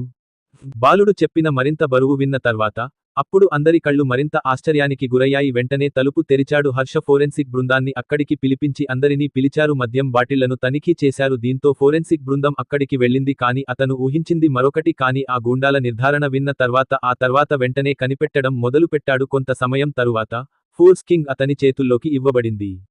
నివేదిక కోసం కమిషనర్ సర్తో పాటు మిగతా పోలీసు అధికారులందరి ముందు నిలబడ్డాడు. ఫోరెన్సిక్ టీం నాయకుడు అవును సార్ అన్నాడు. మీరు సరిగ్గా ఊహించారు. బాటిళ్లలో నకిలీ మద్యంతో పాటు డ్రగ్స్ కూడా మిశ్రమంగా ఉన్నాయి. వీటిని తరువాత జోడించారు. దానిని రసాయనంతో ఆకర్షించి తిరిగి పొందడం ద్వారా కమిషనర్ సార్ని తన బ్యాగ్లో తీసుకుని ఉండొచ్చు. ఈ మందుల స్పెషాలిటీ ఏంటో చెప్పారు డాక్టర్. వివిధ మందులలో వివిధ లోపాలు ఉంటాయి. భిన్నమైన మత్తు మరియు నేటి యువత కూడా ఉంది. అందుకే ఈ డ్రగ్స్ బారిన పడుతున్నాం. అది ఎలాంటి డ్రగ్స్ అనేది తెలియాల్సి ఉంది. ఈ మందులు వాడాలని డాక్టర్ చెప్పారు. ఇది ఔషధాల తయారీకి కూడా ఉపయోగించబడుతుంది. చాలా మంది ఈ మందులు వాడుతున్నారు. చాలా కాలం పాటు స్పృహ లేకుండా ఉండాలి. అలాంటి సమయాల్లో కూడా ఉపయోగించబడుతుంది. ఇంత పెద్ద పరిమాణంలో ఈ మందులను కలపడం. అలాంటి డ్రగ్స్ ఉంటే ఆశ్చర్యం వేస్తుంది. గర్భిణీ స్త్రీ తన కడుపులో తీసుకుంటే చిన్న పిల్లవాడు కూడా చనిపోవచ్చు. ఈ ఔషధాల ప్రభావాల నుండి శరీరం కూడా వివిధ రకాల వ్యాధులు కూడా సంభవించవచ్చు. డాక్టర్ మాటలు విన్న మహి గూండాలపై దాడి చేశాడు. నాయకుడి కాలర్ పట్టుకుని ఆమె ఒక మాట నమిలేటప్పుడు మీరందరూ మనుషులు లేక వేరే గ్రహం నుంచి వచ్చారా? అవును. కొంత డబ్బు కోసం మీరు అమాయకులను చంపారు. జీవితంతో ఆడుకోవడానికి ప్రయత్నించారు. మేము మిమ్మల్ని ఇప్పుడే చదివాము కాబట్టి మీరు ప్రజల ప్రణాళిక విఫలమైంది. కానీ మీరు ఉండవచ్చు. ఇంతకు ముందు కూడా చాలాసార్లు ఇలాంటి పనులు చేశారు. మీరు నన్ను ఒక్కసారైనా కలవాలనుకుంటున్నారా? దీంతో కుటుంబ సభ్యులు ఆందోళన చెందలేదు. వారు తీసుకుంటే మహి మాటలు విన్నాక రెడీనా తప్ప ఎవరూ సమాధానం ఇవ్వలేదు. మంజీత్ మెడ వంచుకుని నిలబడ్డాడు. కానిస్టేబుళ్లు ఆ అబ్బాయిలందరినీ వెనక్కి తీసుకెళ్లాల్సి వచ్చింది. జైలు లోపల బంధించాలని సూచించింది మరియు గూండాల నాయకుడిని వదిలేయాలని మహిని కోరారు. కమిషనర్ సార్ టైన్ ఉండడం బాగుంది అన్నారు. మా అధికారులు వారందరినీ అరెస్టు చేశారు. అది లేకపోతే మన నగరంలో తెలియదు కదా ఎంత పెద్ద ఇబ్బంది పోయి ఉండేది సార్. ఇప్పుడు మనమే వాళ్ళు కాదు సార్. దారి తప్పుతున్నాం. అయితే ఏసీపీ రతన్ రాకీ భాయ్ కోసం వెతుకుతున్నాడు. గూండాల నాయకుడిని మహి చంపేశాడని శుక్లా చెప్పాడు. అతన్ని ఆపమని అడిగాడు మరియు అతను ఏమి చెప్పాడు అని అడిగాడు. కర్ణాటక నుంచి ఢిల్లీ చేరుకున్నారా? రాకీ భాయ్ గురించి మీకు తెలుసా? రాకీ భాయ్ పేరు మీకు తెలుసా? వినగానే ఆ అబ్బాయికి చెమటలు పట్టాయి. అతను తటపటాయిస్తూ రాకీ భాయ్ అన్నాడు. ఏ రాకీ భాయ్? నాకు రాకీ భాయ్ ఎవరో తెలియదు మేడం. మాహికి తన మారిన స్వరం బాగా అర్థమైంది. ఆమె అతనిని చేరుకోగలదని అర్థమైంది. అప్పటికే గూండాల నాయకుడు కబుర్లు చెప్పడం మొదలుపెట్టాడు. రాకీ భాయ్, అబ్బాయి పేరు వినగానే చెమటలు పట్టడం మొదలుపెట్టి, తడబడుతూ ఆగిపోయింది. భాయ్ కుచ్ రాకీ భాయ్ ఐ కిసీ రాకీ భాయ్ నాకు తెలియదు మేడం. మాహి అతను మారిపోయాడు. అతను స్వరాన్ని బాగా అర్థం చేసుకున్నాడు. ఆమె అతనిని చేరుకోకముందే గూండాలు మేడం చెబుతుందని లీడర్ కబుర్లు చెప్పడం మొదలుపెట్టాడు. నేను మీకు చెప్తాను కానీ మీరు ఒకటి చెబితే మాకు తప్పుడు సమాచారం ఇస్తే నా తుపాకీతో కాల్చి చంపేస్తారు. తదుపరి లేన్ మీ కోసం గూండాలు మహిగిన్నె శబ్దం వింటారు. నాయకుడు మా వైపు తల ఊపాడు. భువన్ భాయ్ దగ్గర కొన్నాళ్లుగా పనిచేస్తున్నాను. ఆయన మన కోసం చాలా చేశారు హాలీ కాని ఇతర వ్యక్తులు తప్పుగా భావిస్తారు ఎందుకంటే వారు తప్పు దారి పట్టారు మమ్మల్ని ఎంచుకుని మా కోసం అన్నీ చేసింది మహి అతని వైపు చూస్తూ, మీ బాస్ అంది. మీ సంబంధం ఎలాంటిది అనే దాని గురించి నేను అడిగిన ప్రశ్న నేను అడగడం లేదు అడిగారు. లేకపోతే సరైన సమాధానం చెప్పండి పరిణామాలు మీకు తెలుసా, అవునా? దియా మేడం నాకు తెలుసు కానీ మీకు తెలుసు నేను కర్ణాటకకు అంత దూరం వెళ్లడం ఇష్టం లేదు డ్రగ్స్ తీసుకోవడానికి ఎందుకు వెళ్ళాడు? కాబట్టి మనం దానిని వేరే చోట నుండి కూడా పొందగలిగాము నేను కర్ణాటకకు ఎందుకు వెళ్ళాను? మంజీత్ మాటలకు ఇంప్రెస్ అయ్యాడు కాబట్టి అతను అంగీకరించాడు. అతను ప్రశాంతంగా ఉండమని మరియు గూండాలను సూచించాడు. ఆ కుర్రాడు నాయకుని పక్కనే మాట్లాడమని సంజ్ఞ చేశాడు. విశ్వాస్ రావు వల్లే మాకు గౌరవం ఉందన్నారు. ఏ ప్రాజెక్ట్లోనూ ఎవరూ పని చేయలేదు.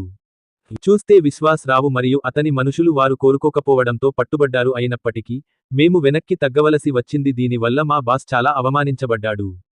ఒకరోజు విశ్వాస్ రావుని కలిశాము. డ్రగ్స్ ఉంచిన స్థావరాల గురించి తెలుసుకోండి మరియు ఆయుధాలు ఉంచబడ్డాయి. మేము అనుకున్నాము ఆ స్థావరంలో మరియు అక్కడ మనకు ధాబా ఉంటుంది అన్ని పనులు చేపడతాం కానీ రోకీ భాయ్ బతికే ఉన్నాడనే వార్త సర్వత్రా వ్యాపించింది. మరియు అది విన్న తర్వాత మాత్రమే ఢిల్లీలో ఉంది మా ప్లాన్ని మా బాస్ తిరస్కరించారు. మేము ఇప్పటికే తెలుసు ఇచ్చిన విశ్వాస్ రావు సరుకులు ఇక్కడికి ఢిల్లీకి వస్తాయి. ఆయన కర్ణాటక నుంచి తప్ప మరెక్కడి నుంచి రాలేదు. అందుకే బాస్ మమ్మల్ని కర్ణాటక పంపించాడు. మేము అక్కడ నుండి వారి వస్తువులను దొంగిలించి మా స్థావరానికి చేరుకుంటాము. అన్నీ సెట్ చేసుకొని వెనక్కి వెళ్దాం. ఆ వార్త తెలియగానే మేం ఢిల్లీకి వస్తున్నాం. రాకీ భాయ్ని ద్వేషించే వ్యక్తి కర్ణాటకలో ఉన్నాడు మరియు అతనికి ఇద్దరు ప్రత్యేకమైన వ్యక్తులు ఉన్నారు. లాల్ మరియు బహదూర్ మరియు రాకీ భాయ్ ఖైదు చేయబడ్డాడు. నిధులు సంపద కోసం శోధించడం. ఆ మాటలు విని అందరి కళ్ళు పెద్దవయ్యాయి. కలిసి ఆ అబ్బాయిని ఆశ్చర్యంగా చూశారు. మీరు ఏదో నిధి గురించి మాట్లాడుతున్నట్లు కనిపిస్తోంది మంజీత్ ఆశ్చర్యంగా అడిగాడు. అబ్బాయి చెప్పాడు ఆయుధాలు మరియు ఇతర వస్తువులకు మాత్రమే రాకీ భాయ్ బెంగళూరు నుంచి సరఫరా చేయలేదు. బొగ్గుగని నుంచి వచ్చే బంగారం కూడా అతనిదే. ఈ విషయానికి పాతాళం మరియు ఏదో స్వాధీనంలో ఉంది. ఈ విషయానికి ఉన్నతాధికారులకు మాత్రమే తెలుసు. అది బెంగళూరు గనుల్లోని బొగ్గుతో పాటు బంగారం కూడా తవ్వుతారు. అక్కడ వజ్రాలు దొరుకుతాయని పరిశోధకులు భావిస్తున్నారు. మహి తననే చూస్తున్నట్టు కూడా ఉంది. ఆ స్థలంలో బంగారం, వజ్రాలు రెండూ దొరికితే చాలు అని చెప్పింది. దాని గురించి ప్రభుత్వానికి మాత్రమే వార్తలు వస్తున్నాయి. 10 మందిలో 6గురికి ఎందుకు చేరలేదు? నిజాయితీ లేనిది కావచ్చు కానీ వాటిలో 4 వారు ఈ విషయంలో నిజాయితీగా ఉన్నారా? బంగారం, వజ్రాల గురించి నాకు తెలియదు మేడం. బెంగుళూరు మరియు చుట్టుపక్కల చాలాసార్లు దురాశ కారణంగా నగరాల్లో పోరాటాలు జరుగుతున్నాయి కానీ అంతెందుకు నాకు ఎవరూ తెలియదు. ఆ పోరాటం దేని గురించి? వారు చిన్న చిన్న సమస్యలను సృష్టిస్తారు. కమిషనర్ సార్, మీరు దీని అర్థం ఏమిటి? ప్రజలు దేవుడిగా తెలిసిన రాకీ భాయ్ కావచ్చు. అతను తన సొంతం ఇచ్చే ద్రోహి దేశం నుండి వస్తువులను లాక్కోవడానికి ప్రయత్నిస్తున్నారు. ఆ అబ్బాయి వెంటనే నో అని తల ఊపాడు. అతను దానిని కదిలించి, సార్, ఇది నిజంగా రాకీ భాయ్ అని చెప్పాడు. అక్కడి ప్రజల సంపదలన్నీ బయటకు తీసిన తర్వాత అది తెలిసిన తర్వాత మంచి చేయాలనుకుంది. అక్కడి గ్యాంగ్స్టర్లతో ఇది బాగానే ఉంది. అది కుదరకపోవడంతో రాకీ భాయ్ని అడిగాడు. నాపై ఘోరమైన దాడి చేశాడు కానీ బహుశా రాకీ భాయ్కి దీని గురించి తెలిసి ఉండవచ్చని నేను అనుకుంటున్నాను. అతనికి ఇంక్లింగ్ ఉంది. కాబట్టి అతను తిరిగాడు మరియు అందరూ అక్కడి నుండి బయలుదేరి అలాంటి ప్రదేశానికి వెళ్లారు. వారందరినీ ఎక్కడ చేరుకోవాలి? ఇది వారికి సరిపోదు. ఇది వారికి కొత్త వార్త. పోలీసుల చేత తిట్టించబడుతున్న రాకీ భాయ్ మీరు చాలా చెడుగా ఆలోచిస్తే అతను నిజమైన వ్యక్తి అయ్యుంటాడు. ఆ వ్యక్తి తన ప్రజలకు సేవ చేయడానికి మారాడు మరియు వారి సంక్షేమం కోసం చాలా చేసింది కానీ వారి ముఖాలను చూడగలిగే వారు ఎవరైనా ఉండవచ్చు కానీ అతను ఆనందాన్ని చూడాలని అనుకోలేదు. కాబట్టి అతను మంజీత్ ఇదంతా సీరియస్ గా చేశాడు. అన్నదమ్ముల జీవితం ప్రజానీకం అని అర్థం అన్నారు. ఆమె అతనికి వ్యతిరేకంగా న్యాయం కోరుతుంది. ఆమె పూర్తిగా నిర్దోషి. తన ప్రజల సంక్షేమం కోసమే ఇలా చేశాడు. అన్నీ జరిగితే కానీ బహుశా ఆ వజ్రాలు అన్నీ ఉన్నాయి మరియు నిధిని మరొక ముఠా నాయకుడు తీసుకుంటాడు. పట్టుకోవడం ద్వారా ప్రపంచంలోని అత్యంత ధనవంతులు. మహి కంగారు పడింది. అప్పుడు చెప్పింది, అలా అయితే రాకీ తమ్ముడు వాటన్నింటినీ ప్రభుత్వ ఖజానాలో జమ చేశాడు. అక్కడి ప్రజలకు ఎందుకు సహాయం చేయలేదు? అదే సమయంలో దేశ ప్రజలకు కూడా మేలు జరుగుతుంది. రాకీ భాయ్ తన వాళ్ల కోసమేనా? లేదా ఇతరుల గురించి ఆలోచిస్తాడు. మహి ఆ అబ్బాయిని పట్టించుకోదు. చూస్తుంటే అది తెలుసా అన్నాడు. రాకీ భాయ్ ఎలా ఉన్నాడు? లేదు అని తల ఊపాడు ఆ అబ్బాయి. మేడం, ఇప్పటి వరకు నన్ను ఎవరు ఆపారు అన్నయ్య? వారి మధ్య నా కళ్ళ ముందు చూశాను. సజీవంగా కూడా ఎవరూ లేరు. పాతాళానికి చెందిన పెద్ద గ్యాంగ్స్టర్లు కూడా ఇప్పటి వరకు రాకీ భాయ్ ముఖాన్ని స్పష్టంగా చూడలేదు. ఇప్పుడే ఎందుకు అలా ఉంది? రాష్ట్రంలోని గ్యాంగ్స్టర్లంతా రాకీ భాయ్ వెనుకే ఉన్నారు. అతను దాని నిధిని తన కోసం తీసుకోవచ్చని అక్కడ పడుకున్నాడు. వారు దానిని పట్టుకోగలిగితే వారందరూ కూడా అప్పుడు అతను రాకీ భాయ్ ముఖం చూడలేదా? ప్రజలు అతనిపై ఎందుకు దాడి చేశారు? రాకీ భాయ్ 2 ఏళ్లుగా అండర్ వరల్డ్లో ఉన్నాడు. నా స్వంత ప్రపంచానికి కూడా దూరంగా ఉండవలసి వచ్చింది. ప్రజలు చనిపోయిన తర్వాత కూడా రాకీ భాయ్ ముందుకు వస్తాడు. మంజీత్ ప్రశ్నకు బాలుడు సమాధానం చెప్పలేదు. చాలా శాంతియుతంగా సర్ రాకీ సమాధానమిచ్చాడు. తమ్ముడి వ్యక్తిత్వం మీరు అలాంటిదే. వాటిని ఒక్కసారి చూస్తే మీకే నచ్చుతుంది. దేవుని ద్వారా అది మీ ముందు నిలబడి వ్యక్తి జరుగుతుంది. రాకీ భాయ్ అదే మహి ఒక కానిస్టేబుల్ కి చెప్పాడు. ఆ అబ్బాయిని సెల్లో లాక్ చేయమని సూచన. అప్పుడు అతను తన తండ్రికి అంటే కమిషనర్కి చెప్పాడు. సార్ని చూసి సార్ మనం అనుకున్నట్టు అన్నాడు. అది రాకీ భాయ్ అయితే దానికి విరుద్ధంగా మారింది. ఈ అబ్బాయి సరైనది అయితే రాకీ భాయ్ అతని ప్రాణాలకు ప్రమాదం ఉండవచ్చు. దాని గురించి అతను తెలుసుకోవాలి. తెలిసి కూడా ఉండవచ్చు కానీ అతను మనకు సహాయం చేయడు. అతను అయినప్పటికీ అలా అనిపించలేదు. ఇదంతా మంచి కోసమే చేశాడు. కానీ ఇదిలా ఉండగా అనేక ఇతర నేరాలు జరిగాయి. దానికోసం అతను శిక్షను ఎదుర్కోవలసి ఉంటుంది. కమిషనర్ సర్ మార్గం రాకీ భాయ్ అన్నారు. మీ కళ్ల ముందు అదృశ్యమైంది కాబట్టి మీరు దాని గురించి ఏమనుకుంటున్నారు? భద్రత కూడా బకుదారావుకు వ్యతిరేకంగా మేము ఉపయోగించిన ఏజెంట్లందరూ మీరు వారి ద్వారా ఉద్యోగం పొందారు. మహికి వెంటనే ఎలాంటి వార్త అందింది? క్యాబిన్ లోంచి ఫైల్ తెచ్చి అడిగాడు కమిషనర్. సర్ కమిషనర్ దానిని మరింత ముందుకు తీసుకెళ్లి ఫైలు తెరిచాడు. మరోవైపు రాఘవ రిపోర్టు చదవడం మొదలుపెట్టాడు. నేను నా ల్యాప్టాప్లో కొన్ని మెయిల్స్ చదువుతున్నాను. అతను ఒక రోజు క్రితం ఒక మెయిల్ చూశాడు. రాఘవ్ డ్యూటీ ఆఫ్లో ఉన్నప్పుడు ఆమె వచ్చింది. తెలియదు. రాఘవ్ తన మెయిల్ ఐడి నుంచి వచ్చిన మెయిల్ చూసి షాక్ అయ్యాడు. అతని మెయిల్ ఐడి చూసి ఆశ్చర్యపోయాను. ఆమె భయ్యా భాబీ కాలనీ గురించి కొంత కంపెనీలోని వ్యక్తులకు మరియు కొంతమంది ఉద్యోగులకు తెలుసు. అటువంటి పరిస్థితిలో అతన్ని ఎవరో గుర్తు తెలియని వ్యక్తి ఆమెకు ఇచ్చాడు. మిలన అది రాఘవకి కొంచెం ఆశ్చర్యం కలిగించింది. నేను మెయిల్ తెరిచిన వెంటనే మొదలు పెట్టిన ఉత్తరం నుండి రాఘవ్ ఈ మెయిల్ ఎవరు పంపారో నాకు అర్థమైంది. అందులో పేరు, చిరునామా రాయలేదు. కానీ రాఘవకి అది అర్థం కావడానికి ఎక్కువ సమయం పట్టలేదు. అంతెందుకు, అతనికి మొత్తం మెయిల్ ఎవరు పంపారు? చదివిన రాఘవ ఆశగా బదులిచ్చాడు. నీకు ఏది జరిగినా నేను చేస్తాను. తర్వాత అంతా సర్దుకుంటుందని ఆశిస్తున్నాను. ఏవైనా సమస్యలు వచ్చినా మీరు ఎప్పుడైనా నాకు కాల్ చేయవచ్చు. మీకు మెయిల్ రాయడానికి నేను ఎప్పుడైనా మీతో నిలబడతాను. ఆ తర్వాత ఏమాత్రం ఆలోచించకుండా సెండ్ బటన్ నొక్కాడు. నేను కింద పడ్డాను. అంతలోనే రాఘవ్ మొబైల్ రింగ్ అయింది. అది స్క్రీన్ మీద చూడగానే మహి అతనికి ఫోన్ చేసింది. ఆమె నవ్వుతూ కాల్కి సమాధానం ఇచ్చింది. మేడం బ్యూటీ ఏంటి పర్వాలేదు అన్నాడు. నా జ్ఞాపకాలు నిన్ను వెంటాడుతున్నట్లు అనిపిస్తుందా? మాహి నవ్వుతూ నీ నోటి నుండి ఇలా అంది. విషయాలు ఎలా వినాలో నా హృదయానికి తెలియదు. ప్రతిసారి రాఘవ ఎందుకు రెస్ట్లెస్ అవుతాడు? నవ్వుతూ, ఈ రోజు మన సంగతి ఏమిటి? సిరి కవితాత్మకంగా మాట్లాడుతోంది. ఈరోజు ఆఫీసులో పెద్దగా పని లేనట్లుంది. నాకు ఈరోజు పని ఉంది కానీ నాకు ఇష్టం లేదు. నేను మీతో చాలా మాట్లాడాను కాబట్టి నేను మహి ఆపుకోలేకపోయింది. నవ్వుతూ రాఘవ్ తన వాచీతో బదులిచ్చాడు. అతని వైపు చూస్తూ, గంట కొట్టేస్తోంది అన్నాడు. మీరు ఇంకా భోజనం చేయలేదా? ఆ మధ్యాహ్న భోజనాన్ని పరిష్కరించడంలో చాలా బిజీగా ఉన్నారు. నాకు దీన్ని చేయడానికి సమయం లేదు. దయచేసి నాకు చెప్పండి. మహి లంచ్ చేసి రాఘవకి నెగటివ్ ప్రశ్నలు వేసింది. మహి మాటలు విని అన్నాడు రాఘవ్. రెండూ విన్న తర్వాత అతనికి ఒకే సమాధానం ఇచ్చారు. నేను రాఘవ్ అనుకుంటూ నవ్వడం మొదలు పెట్టాను. నేను ఒక ముఖ్యమైన ప్రాజెక్ట్లో చేరాను. అందుకే అప్పుడప్పుడు నీతో మాట్లాడను. నేను ప్రాజెక్ట్ ప్రారంభం నుండి అలా చేయగలను. ముందుగా మనం ఈ రాత్రికి ఎందుకు చేయకూడదని కోరుకుంటున్నాను కలిసి రోజు. ఎందుకంటే ఆ తర్వాత ఎప్పుడు నేను కలిసి రోజంతా గడిపే అవకాశం ఉంటుంది. నాకు తెలియదు. బహుశా మా పెళ్లి తర్వాత మేము పెళ్లి చేసుకుంటాము. ఆ మాటలు వింటూనే మాహి బుగ్గలు ఎర్రగా మారాయి. ఆమె సిగ్గుపడటం మొదలు పెట్టింది. మంజీత్ మరియు హర్ష నిశ్శబ్దంగా జోక్ చేశారు. మహి మాటలు వింటున్నది మహి. ఆమె ఒక్కసారిగా ఎర్రబడటం చూసి ఇద్దరూ ఆశ్చర్యపోయారు. మహి చేష్టల వల్ల ఇతరుల వైపు చూడటం మొదలు పెట్టాడు. అందరికీ తెలుసు కానీ ఎప్పుడూ ఆలోచించలేదు. ఎవరి మాటలు వింటాను అన్నది జరగదు. ఇది విన్న తర్వాత మంజీత్ కూడా సిగ్గుపడవచ్చు. హర్ష్, ఇద్దరూ ఒకరి మొహాలు ఒకరు ఆశ్చర్యంగా చూసుకున్నారు. అప్పుడప్పుడు స్టిల్గా ఉన్న మహి వైపు చూస్తాం. నా మొబైల్లో ఎవరితోనో మాట్లాడుతున్నాను. ఆమె సిగ్గుపడుతూనే ఉంది కానీ ఆమెకు చాలా తెలుసు. మహి ఈ సమయంలో రాఘవ్తో మాట్లాడటం మొదలు పెట్టింది. ఆమె మాట్లాడుతోంది. లేకపోతే ఇంత ఫన్నీ ఎవరు? వాడు మహితో ఇలా మాట్లాడగలడు. మంజీత్ హర్ష్ వైపు చూసి, భయపడుతున్నావా? అన్నాడు. మహి రాఘవతో ప్రేమలో ఉన్నట్లు అనిపించదు. నేను చాలా బాధగా ఉన్నాను. నాకు ఇంతకు ముందు వచ్చిన మహి అయితే ఇది బాగా నచ్చింది. మహిలో చాలా మార్పులు వచ్చాయి కానీ అతని పని అలవాట్లు మారలేదు. మహికి చిన్నతనంలోనే జన్మనిచ్చిన హర్ష్కి ఆనందంగా ఉంది. కళ్ల ముందు పెరుగుతూ ఉండటం చూస్తుంటే మహి ఈ స్వభావాన్ని చూసి చాలా ఆశ్చర్యపోయాడు. మహి అయినా నాకు బాగానే ఉంది, ఇంతకు ముందు నాకు చాలా కోపం వచ్చేది కానీ రాఘవ్ మహిని పూర్తిగా మార్చేశాడు. ఏ రూపంలో ఉన్నా మహి అన్నాడు హర్ష్. కనిపిస్తుంది కానీ ఆమె ఈ రూపం నాకు ఇష్టం. ఇందులో అతను నవ్వుతున్న గులాబీ మహి ఉల్లాసంగా ఉండి ఇలా నవ్వుతుంది. ఎవరైనా నవ్వుతూ కనిపించడం చాలా అరుదు, మాకు లేకపోతే అతని ముఖం మీద అన్ని సమయం మంజీత్ హర్ష్ నుండి సీరియస్నెస్ మాత్రమే కనిపిస్తుంది. విషయాలను బాగా అర్థం చేసుకోగలిగారు మహి మిగతా అమ్మాయిల కంటే పూర్తిగా భిన్నంగా ఉండేది. ప్రతిగా మరియు ఎవరైనా ఉంటే ప్రేమ అవసరం. మహి కూడా అతడిని మోసం చేసేందుకు ప్రయత్నించింది. వెంటనే అతనిని జీవితాంతం ద్వేషిస్తూనే ఉంటాడు. తన కాల్ ముగించిన మహి మీద అతని కళ్ళు పడ్డాయి. ఆమె తన క్యాబిన్ నుండి బయటకు వస్తోంది. ఇద్దరూ అక్కడి నుంచి అటువైపు పారిపోయేందుకు ప్రయత్నించారు. చేయడం మొదలుపెట్టారు కానీ ఇద్దరూ ఢీకొని పడిపోయారు.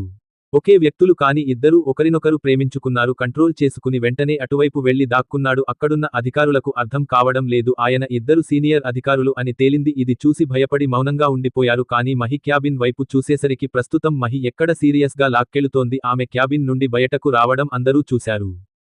తల వంచి నా పని చేశాడు. కొంతకాలం తర్వాత రాఘవ్ మరియు మహి నిశ్చితార్థం చేసుకున్నారు. రెస్టారెంట్లో కూర్చొని లాంచ్ చేశారు. రాఘవ్ పూర్తి దృష్టి తన వంటలు పూర్తి చేయడంపైనే చేయడంలో నిమగ్నమై మహి 1 వరకు అక్కడే ఉన్నాడు. మహి అప్పుడే రాఘవ్ వైపు చూస్తోంది. మీరు నన్ను కలవాలనుకుంటున్నారు అని ముఖం చాటేస్తున్నాను. అంత దూరం నుంచి వచ్చి ఒంటరిగా భోజనం చేస్తున్నా రాఘవ్ తన తిండి గురించి కూడా నన్ను అడగలేదు. వాడు నిప్పు మహి తిన్నందుకు నాకు చాలా సంతోషం కలిగింది. మహి మొహం అతని వైపు తిరిగింది. కానీ ఒక పెద్ద చిరునవ్వు వచ్చింది మరియు అతను వెంటనే రాఘవ్ చేతులతో నా నోరు తెరిచింది. ముద్ద తిన్నాక మహి మొహంలో ఒక లుక్. రాఘవ్ మరియు మహి పెద్దగా నవ్వారు. రెస్టారెంట్లో కూర్చుని లాంచ్ చేస్తున్నారు. రాఘవ్ పూర్తి దృష్టి తన వంటలు పూర్తి చేయడంపైనే. నేను బిజీగా ఉన్నాను. అక్కడ మహి ఒక్క క్షణం నిల్చుంది. మహి అప్పుడే రాఘవ్ వైపు చూస్తోంది. మీరు నన్ను కలవాలనుకుంటున్నారు అని ముఖం చాటేస్తున్నాను. అంత దూరం నుంచి వచ్చి ఒంటరిగా భోజనం చేస్తున్నా రాఘవ్ తన తిండి గురించి కూడా నన్ను అడగలేదు. నేను ఉత్సాహంగా ఉన్నాను. అతను ఆహారం తీసుకున్నాడు. మహి మొహం అతని వైపు తిరిగింది. కానీ ఒక పెద్ద చిరునవ్వు వచ్చింది మరియు అతను వెంటనే రాఘవ్ చేతుల్లోంచి నా నోరు తెరిచాను. ముద్ద తిన్నాక మహి మొహంలో ఒక లుక్. ఈ సమయంలో ఇద్దరూ పెద్దగా నవ్వారు. ఇది సులభం. అందరూ టేబుల్ వద్ద కూర్చున్నారు. ఇద్దరి మీద కళ్ళు స్థిరపడ్డాయి. రాఘవ్ చేతులతో నవ్వుతోంది మహి. నేను భోజనం చేసేటప్పటికి ఒకటే జనం. మా కళ్ళు ఒకదానిపై మరొకటి స్థిరంగా ఉన్నాయి. కానీ అలా అనిపించింది ఇద్దరికీ పర్వాలేదనిపించింది. మహి రాఘవ్ వైపు చూస్తూ అంది. చెప్పాలంటే మీరు చాలా బిజీగా ఉన్నప్పటికీ నన్ను కలవడానికి వచ్చినందుకు ధన్యవాదాలు రాఘవ్. అతను నవ్వుతూ అన్నాడు. దాని గురించి ధన్యవాదాలు ఏమిటి? ఏది ఏమైనా నువ్వు నాకు కాబోయే భార్యవి. ఆమె చెంపలని నిమురుతుంది అంతే. లాగి చెబుతూ, ఈరోజు నువ్వు చాలా సంతోషంగా ఉన్నావు. ఆఫీస్లో ఏదో జరుగుతున్నట్లు ఎందుకు చూస్తున్నారు? దీని వెనుక ఏదైనా రహస్యం ఉందా లేదా? మహి ఈ ప్రశ్నలో రాఘవ్ దాస్తున్నాడు. నేను చిరునవ్వు నవ్వి అతని తల నిమురుతున్నాను. రాఘవ్ తన గ్లాసును ముందు వైపుకి చాచి అన్నాడు. మా నిశ్చితార్థం రోజున మా కుటుంబ సభ్యులు మేము ఏమి మాట్లాడుకున్నాము? అవుననే కోడలు అంటోంది నీకు. ఆ కాలనీ పిల్లలందరికీ పరీక్ష. ఇది 1-2 వారాల్లో అయిపోతుంది. ఎలాగైనా పెళ్లి చేసుకుంటాం. కనీసం పరీక్షకు అంత సమయం కూడా లేదు. ఆ తర్వాత కనీసం 30 నుంచి 35 రోజులు మిగిలి ఉంటాయి. వారి పరీక్షలు కూడా 2 వారాల్లో ప్రారంభమవుతాయి. పరీక్ష కూడా అయిపోతుంది. ఇక మీ ఇష్టం. ఆ తర్వాత త్వరలోనే పెళ్లి చేసుకుంటాం. మా ఇద్దరికీ ఒక్కటయ్యే ధైర్యం ఉండదు. మహి మాటలను ఇతరుల నుండి వేరు చేయగలరు. అది విని రాఘవ్ తన మనసులో మాట చెప్పాడు. నాకు ఎక్కువ సమయం లేదు. ఎలాగైనా లాల్ బహదూర్ కర్ణాటకకు వెళ్లిపోతారు. మైఖేల్ ఆంటోనీ బారి నుంచి విముక్తి పొందేందుకు. అవును. కానీ నా దగ్గర కొన్ని సాకులు కూడా సిద్ధంగా ఉన్నాయి. అందుకే కర్ణాటక వెళ్లి వచ్చాను. నేను వారిద్దరినీ విడిపించి తిరిగి తీసుకురాగలిగితే, కొన్ని కారణాల వల్ల నేను కర్ణాటకకు వెళితే ఇబ్బంది ఉంటుంది. బహుశా నా కోసం నేను దాని గురించి ఆలోచించాలి. రాఘవ్ ఒక నిర్ణయం తీసుకోవలసి ఉంటుంది. అతను నిజంగా నష్టపోయాడు. మాహి అతని ముందు చెయ్యి ఊపుతూ చూడు అనిపించింది కానీ రాఘవ్ కూడా పట్టించుకోలేదు. వెళ్ళింది మహి అతని ముందు చిటికేసింది. దీంతో రాఘవ్ పరధ్యానంలో ఉండి మహితో మాట్లాడటం మొదలుపెట్టాడు. రాఘవ్ నువ్వు ఎక్కడ అదృశ్యమయ్యావు అని చూడటం మొదలుపెట్టాను. మీ మొబైల్ ఎంతసేపు రింగ్ అవుతోంది? మీ కంపెనీకి ముఖ్యమైనది. మాహి అది ఎత్తుకుని నీ వైపు వెళ్ళు అన్నాడు. రాఘవ్ తన మొబైల్ స్విచ్ ఆఫ్ చేయడం ప్రారంభించాడు. స్క్రీన్ వైపు చూసింది మంక పిలుపు. వస్తున్నాను. వెంటనే కాల్ తీసి చెప్పాడు. అవును దీది అవతలి వైపు నుండి మంకా చెప్పు. ఆ రోజు తర్వాత రాఘవ్ కంఠస్వరం వినిపించింది. మీ బావగారి మొబైల్లో ఉన్నప్పుడు నాకు హాస్పిటల్ నుండి మరియు మీ బావ నుండి కాల్ వచ్చింది. అత్యవసర పరిస్థితుల్లో ఆసుపత్రికి ఎందుకు వెళ్లారు? కానీ నేను వారిని పిలిచినప్పుడు అందుకే అతని మొబైల్ ఇక్కడ స్విచ్ ఆఫ్ అయిందని చెప్పారు. నేను కూడా హాస్పిటల్లో ఉండేదాకా మీ బావ అతను మిస్టర్ గురించి అడిగినప్పుడు నిన్న రాత్రి మీ బావగారికి చెప్పాడు మండిత ఆసుపత్రికి చేరుకోలేదు. ఆ మాటలు విని రాఘవ్ నిశ్చేష్టుడయ్యాడు. తన బావను సమాజం వెలుపల వదిలిపెట్టాడు. ఆయన వచ్చి ఉంటే ఇలా ఎలా ఉండేవాడు? ఈ సమయంలో నా మదిలో ఎలాంటి ప్రశ్నలు తిరుగుతున్నాయి? కాని అతను దానిని అర్థం చేసుకోలేకపోయాడు. అకస్మాత్తుగా అతని బావ ఎక్కడికి వెళ్ళాడు? మంకా? మౌనంగా ఉన్న రాఘవను చూసి ఆమె కంగారుగా మాట్లాడింది. దయచేసి రాఘవ్, నన్ను చాలా ఏదైనా చేయి. మీ బావగారు ఎక్కడో ఉద్విగ్నంగా ఉన్నారు. మీకు ఏదైనా జరిగితే అస్సలు చింతించకండి. అది వద్దు. ఆఖరికి అన్నయ్య బ్రతికే ఉన్నాడో చూస్తాను. మీరు ఎక్కడ ఉన్నారు మరియు మీ ధైర్యాన్ని ఉంచండి. సరే, ఏమీ లేదు. నా బావ క్షేమంగా ఇంటికి తిరిగి వస్తాడని ఆశిస్తున్నాను. తెస్తాను అంటూ రాఘవ్ కాల్ డిస్కనెక్ట్ చేశాడు. ఇచ్చి మహి వైపు చూడటం మొదలుపెట్టాడు. రాఘవ్ అయోమయంగా తన స్థానంలో నుండి చూస్తున్నాడు. పికప్ చేస్తుండగా డి నుంచి కాల్ వచ్చిందని చెప్పాడు. నిన్న రాత్రి ఆసుపత్రికి వెళ్లానని అన్నయ్య చెప్పాడు. బయటకు వెళ్లాడు. కాని అతను ఆసుపత్రికి వెళ్ళినప్పుడు ఫోన్ చేయడం ద్వారా బావమరిది గురించి సమాచారం తీయగానే బావ అన్నాడు, అన్నయ్య ఆసుపత్రికి చేరుకోకపోతే, మీరు ఆసుపత్రికి చేరుకోకపోతే చివరికి బావ ఇంటికి వెళ్ళిపోతాడు. వెళ్ళిన తర్వాత ఎక్కడికి వెళ్లాడో తెలియదు. రాఘవ్ ఇప్పుడు కంగారుపడ్డాడు. ఎందుకంటే అతని కుటుంబం నుండి ఎవరైనా కూడా రాఘవతో శత్రుత్వం లేదు. కానీ ముందుగా చాలా ఇబ్బంది పడ్డాను. అతను పాటిల్ కుటుంబంతో గొడవపడ్డాడు. ఇప్పుడు సౌరభ్కు బైక్ రేసింగ్ కూడా నేర్పిస్తున్నాడు. అటువంటి పరిస్థితిలో ప్రజలు అతనిని తమ శత్రువుగా భావిస్తారు. రాఘవ్ ఇష్టం లేకుండా ఇలా చేయడం సహజమే. మీరు మీ కోసం ఎంతమంది శత్రువులను తయారు చేసుకున్నారు? ఈ విషయానికి రాఘవకు కూడా తెలియదు. అతనితో పాటు ఎవరు మరియు ఎవరు ఉన్నారు? శత్రువు పోలీస్ స్టేషన్ దగ్గరే ఉన్నాడు అన్నాడు మహి. అవును, వెళ్ళి కనుక్కుందాం బావా. జీ యొక్క చివరి స్థానం ఎక్కడ కనిపిస్తుంది? ఆ తర్వాతే ఆ బావగారి సంగతి తెలిసిందే. మీరు ఇప్పుడు ఎక్కడ ఉన్నారు మరియు మీరు నన్ను ఎక్కడ కనుగొనగలరు? సరే, రాఘవ కౌంటర్లో బిల్లు చెల్లించాడు. అక్కడి నుంచి ఇద్దరూ పోలీస్ స్టేషన్కి వెళ్లారు. ఇండియా గేట్ ముందు అక్కడి నుంచి వెళ్లిపోయారు. పార్కులో గోపాల్ మీను కలవడానికి నయన్ని పదే పదే ఒప్పించడంతో దానికోసం వచ్చా గోపాల్ మీనూని పట్టించుకోవడం మొదలుపెట్టాడు. ఆమె మొబైల్ నంబర్ కూడా సంపాదించాడు. బ్లాక్ లిస్టులో కూడా పెట్టింది గోపాల్తో కొన్ని విషయాలు క్లియర్ చేయడానికి. దీంతో అతను తన స్నేహితుడి మొబైల్ను ఉపయోగించాడు. గోపాల్ నుంచి ఇండియా గేట్ ఎదురుగా పార్కులో కలవాలని గోపాల్ పిలిచాడు. రావడానికి సిద్ధంగా లేడు. కానీ మీను అతనికి ప్రమాణం చేసి అక్కడికి పిలిచింది. గోపాల్ మీను వైపు చూడటం మొదలుపెట్టాడు. ఆ సమయంలో ఆమె పొట్టి దుస్తులు ధరించి ఉంది. అతని మోకాలు అతని నుండి కనిపించింది. ఆమె జుట్టు విప్పి ఏదైనా చెప్పింది. నేను త్వరగా చెప్పాలి, ఎందుకంటే నేను కూడా మా నాన్న దగ్గరికి వెళ్ళాలి. ఆయనకు పని ఉంది. ఈ సమయంలో మీను ఒంటరిగా ఉంది. ఆమె కళ్ళు చిన్నగా ఉన్నాయి. ఇంత చేసిన తర్వాత ఆమె గోపాల్ వైపు చూసి ఏం చెప్పింది? మిత్రమా, చాలా కాలం తర్వాత కలిశాం కదా. హలో మేడం, ఇది నేరుగా ఇంటికి వెళ్లడం గురించి. ఖాళీ సమయం ఉంది కానీ నాకు ఖచ్చితంగా ఉంది. ఈరోజు పెళ్లికి హాజరయ్యేందుకు నాకు సమయం లేదు. నేనే చెయ్యాలి, నవ్వుతూ చెప్పింది మీను. అది బాగుంది. నేను కూడా మీతో వస్తాను. మీను మాట ప్రకారం పెళ్లికి హాజరయ్యేందుకు బయలుదేరుతున్నాను. అది విన్న గోపాల్ నవ్వుతూ మేడం అన్నాడు. అక్కడ పార్టీకి వెళ్లడం లేదు. నేను అక్కడ కూరగాయలు తెచ్చుకుంటాను. కూరగాయలు వెళ్ళాలి. మీరు ఇక్కడ ఎందుకు లేరు? మీరు సబ్జీని చేరుకోవడానికి వెళతారా? మీను చేయబోవడం లేదా? గోపాల్ గట్టిగా ఊపిరి పీల్చుకుని మీను వైపు తిరిగాడు. నన్ను చూస్తూ స్పష్టంగా చెప్పాను మేడం, ముందే చెప్పాను, ఈరోజు కూడా చెప్తాను. నేను మా నాన్నగారి కూరగాయల దుకాణంలో ఉన్నాను. నేను అన్ని సమయాలలో ఎక్కడ ఉన్నానో మీరు నాకు చెప్పారు. నేను బిజీగా ఉన్నాను మరియు నేను మా నాన్నకు సహాయం చేస్తాను. నేను కూరగాయల మార్కెట్లో ఉంటాను కాబట్టి మా నాన్నకు కొంత సహాయం లభిస్తుంది. నేను కూరగాయలు అమ్మేటప్పుడు చిన్నగా అనిపిస్తుంది నేను చేసేదాన్ని, కానీ ఎవరో నా 2 కళ్లను తీసేశారు, దాన్ని తెరిచారు. ఆ తర్వాత నేను ఎవరో గ్రహించాను, నాన్నగారు, ఈ పని చాలా చిన్నది కాదు. సంవత్సరాలుగా చేస్తున్నారు మరియు అందుకే మా కుటుంబం మొత్తం నడుస్తోంది. నాన్న నా కోసం ప్రతి పైసా జోడించి నా కోసం బైక్ చేయండి, తద్వారా నేను కాలేజీలో చదువుకోవచ్చు మరియు వారి నాన్న అయినా నేనే మంచి పేరు తెచ్చుకోగలను. దేనిని తిరస్కరించలేదు, కానీ వారు నాకు ప్రతి పైసా ఇచ్చినప్పుడు అప్పుడు అతని కళ్లలో భిన్నమైన భావోద్వేగం కనిపించింది.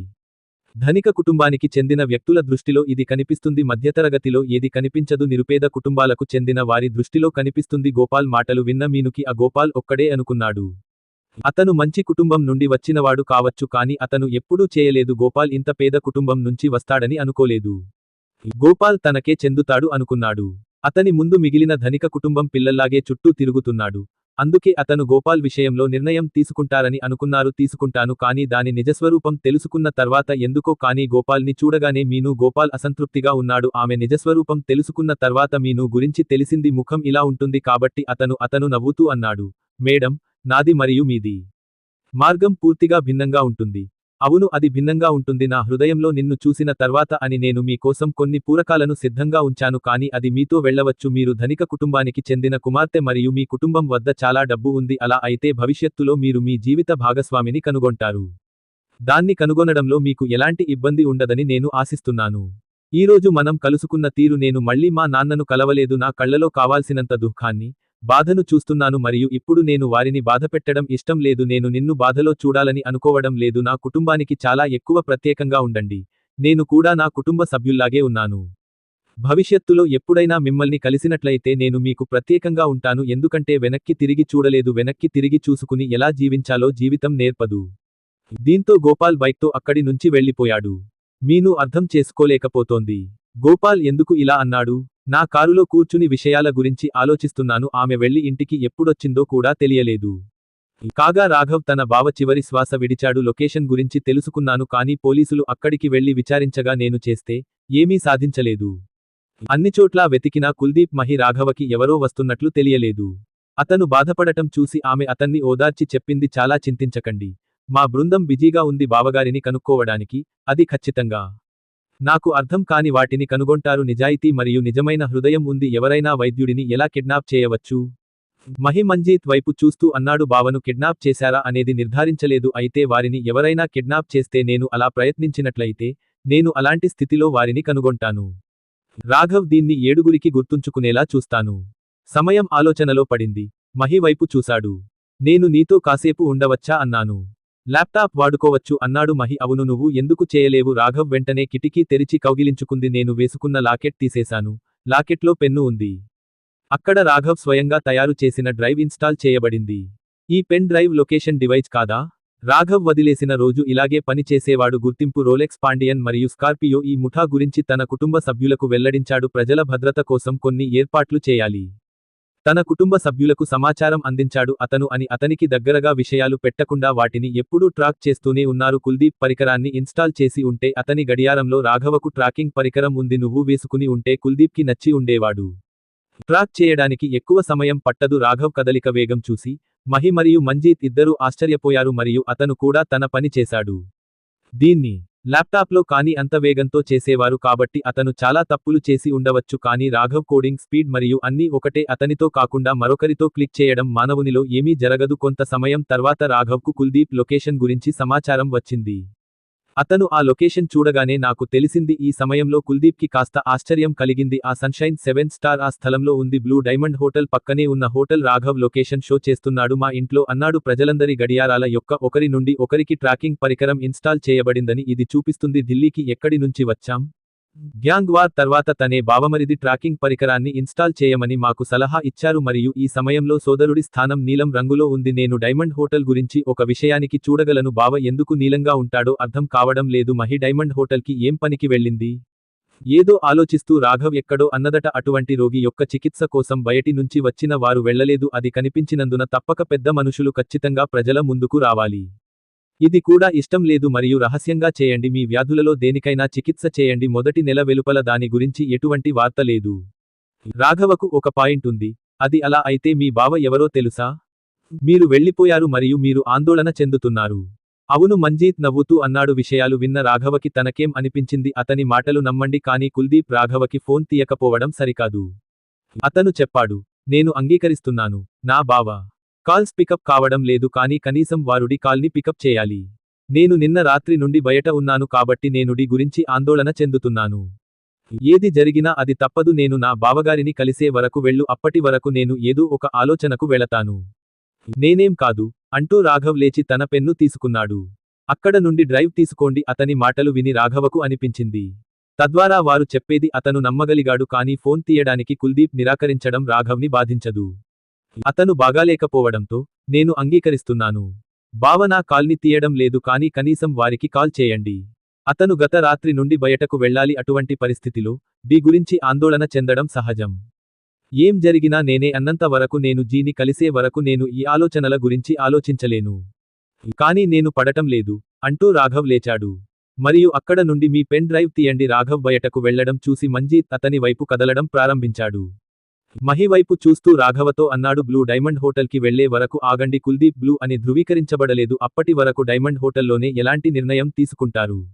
లీనా అతన్ని కొంత ఇబ్బందుల్లోకి నెట్టవచ్చు మహి మంజీత్ మాటలు బాగున్నాయి బ్లూ డైమండ్ హోటల్ ఉప్పు వ్యాపారి మిస్టర్ మనస్సు చంద్రకాంతి లేకుంటే పేరున్న వ్యాపారవేత్త ఎవరు బ్లూ డైమండ్ హోటల్కి ఏదైనా రుజువు అలా చేరితే వారికి ఇబ్బందిగా ఉంటుంది.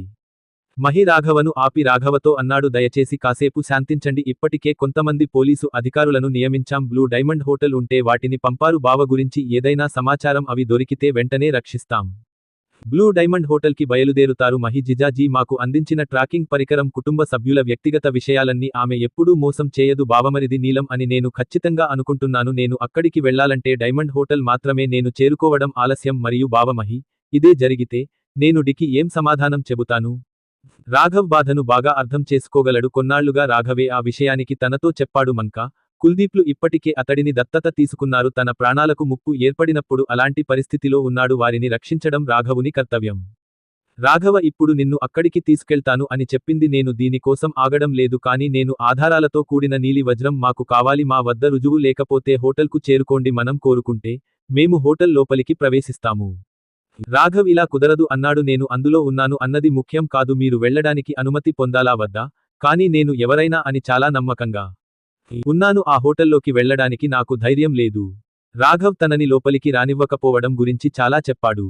అక్కడి నుంచి ఎవరి మాట వినకుండా బైక్ తీసుకుని బ్లూ డైమండ్ హోటల్ వైపు వెళ్లాడు. మహి మనసులో దిగులుగా ఉంది.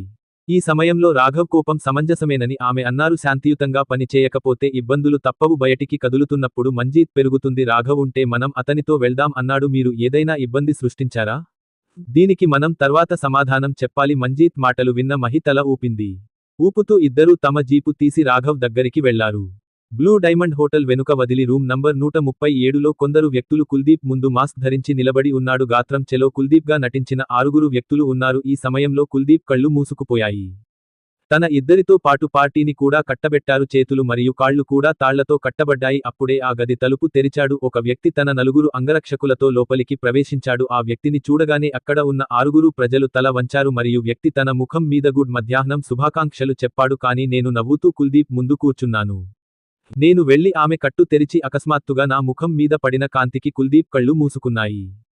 ఆ తర్వాత కొంతసేపు నెమ్మదిగా జరిగింది. కళ్ళు తెరిచి చూసేసరికి ఒక మధ్య వయస్కుడు కూర్చోవడం చూశాడు. చుట్టూ చూసేసరికి ఆ గది కనిపించింది. కుల్దీప్లో మొత్తం 11 మంది ఉన్నారు. నేను మళ్ళీ అతని వైపు చూస్తున్నాను మరియు అతని కళ్ళు నా ఎదురుగా కూర్చున్న వ్యక్తి తన వ్యక్తిత్వాన్ని చూసి ముగ్ధుడయ్యాడు.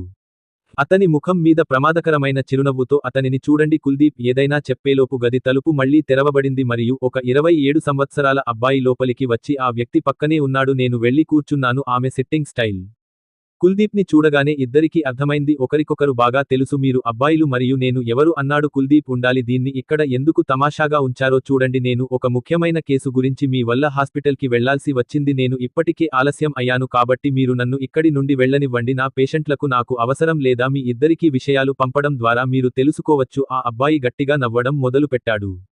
మీ జీవితం ఇక్కడ చిక్కుకుపోయిందని అన్నారు. మీరు ఇతరుల జీవితాల గురించి శ్రద్ధ వహిస్తారు, కాదా? మీరు మాట్లాడుతున్న పేషెంట్ అదేనా? ఎవరికి తెలుసు? కొంత సమయం తర్వాత మీరు వారి పక్కనే ఉంటారు.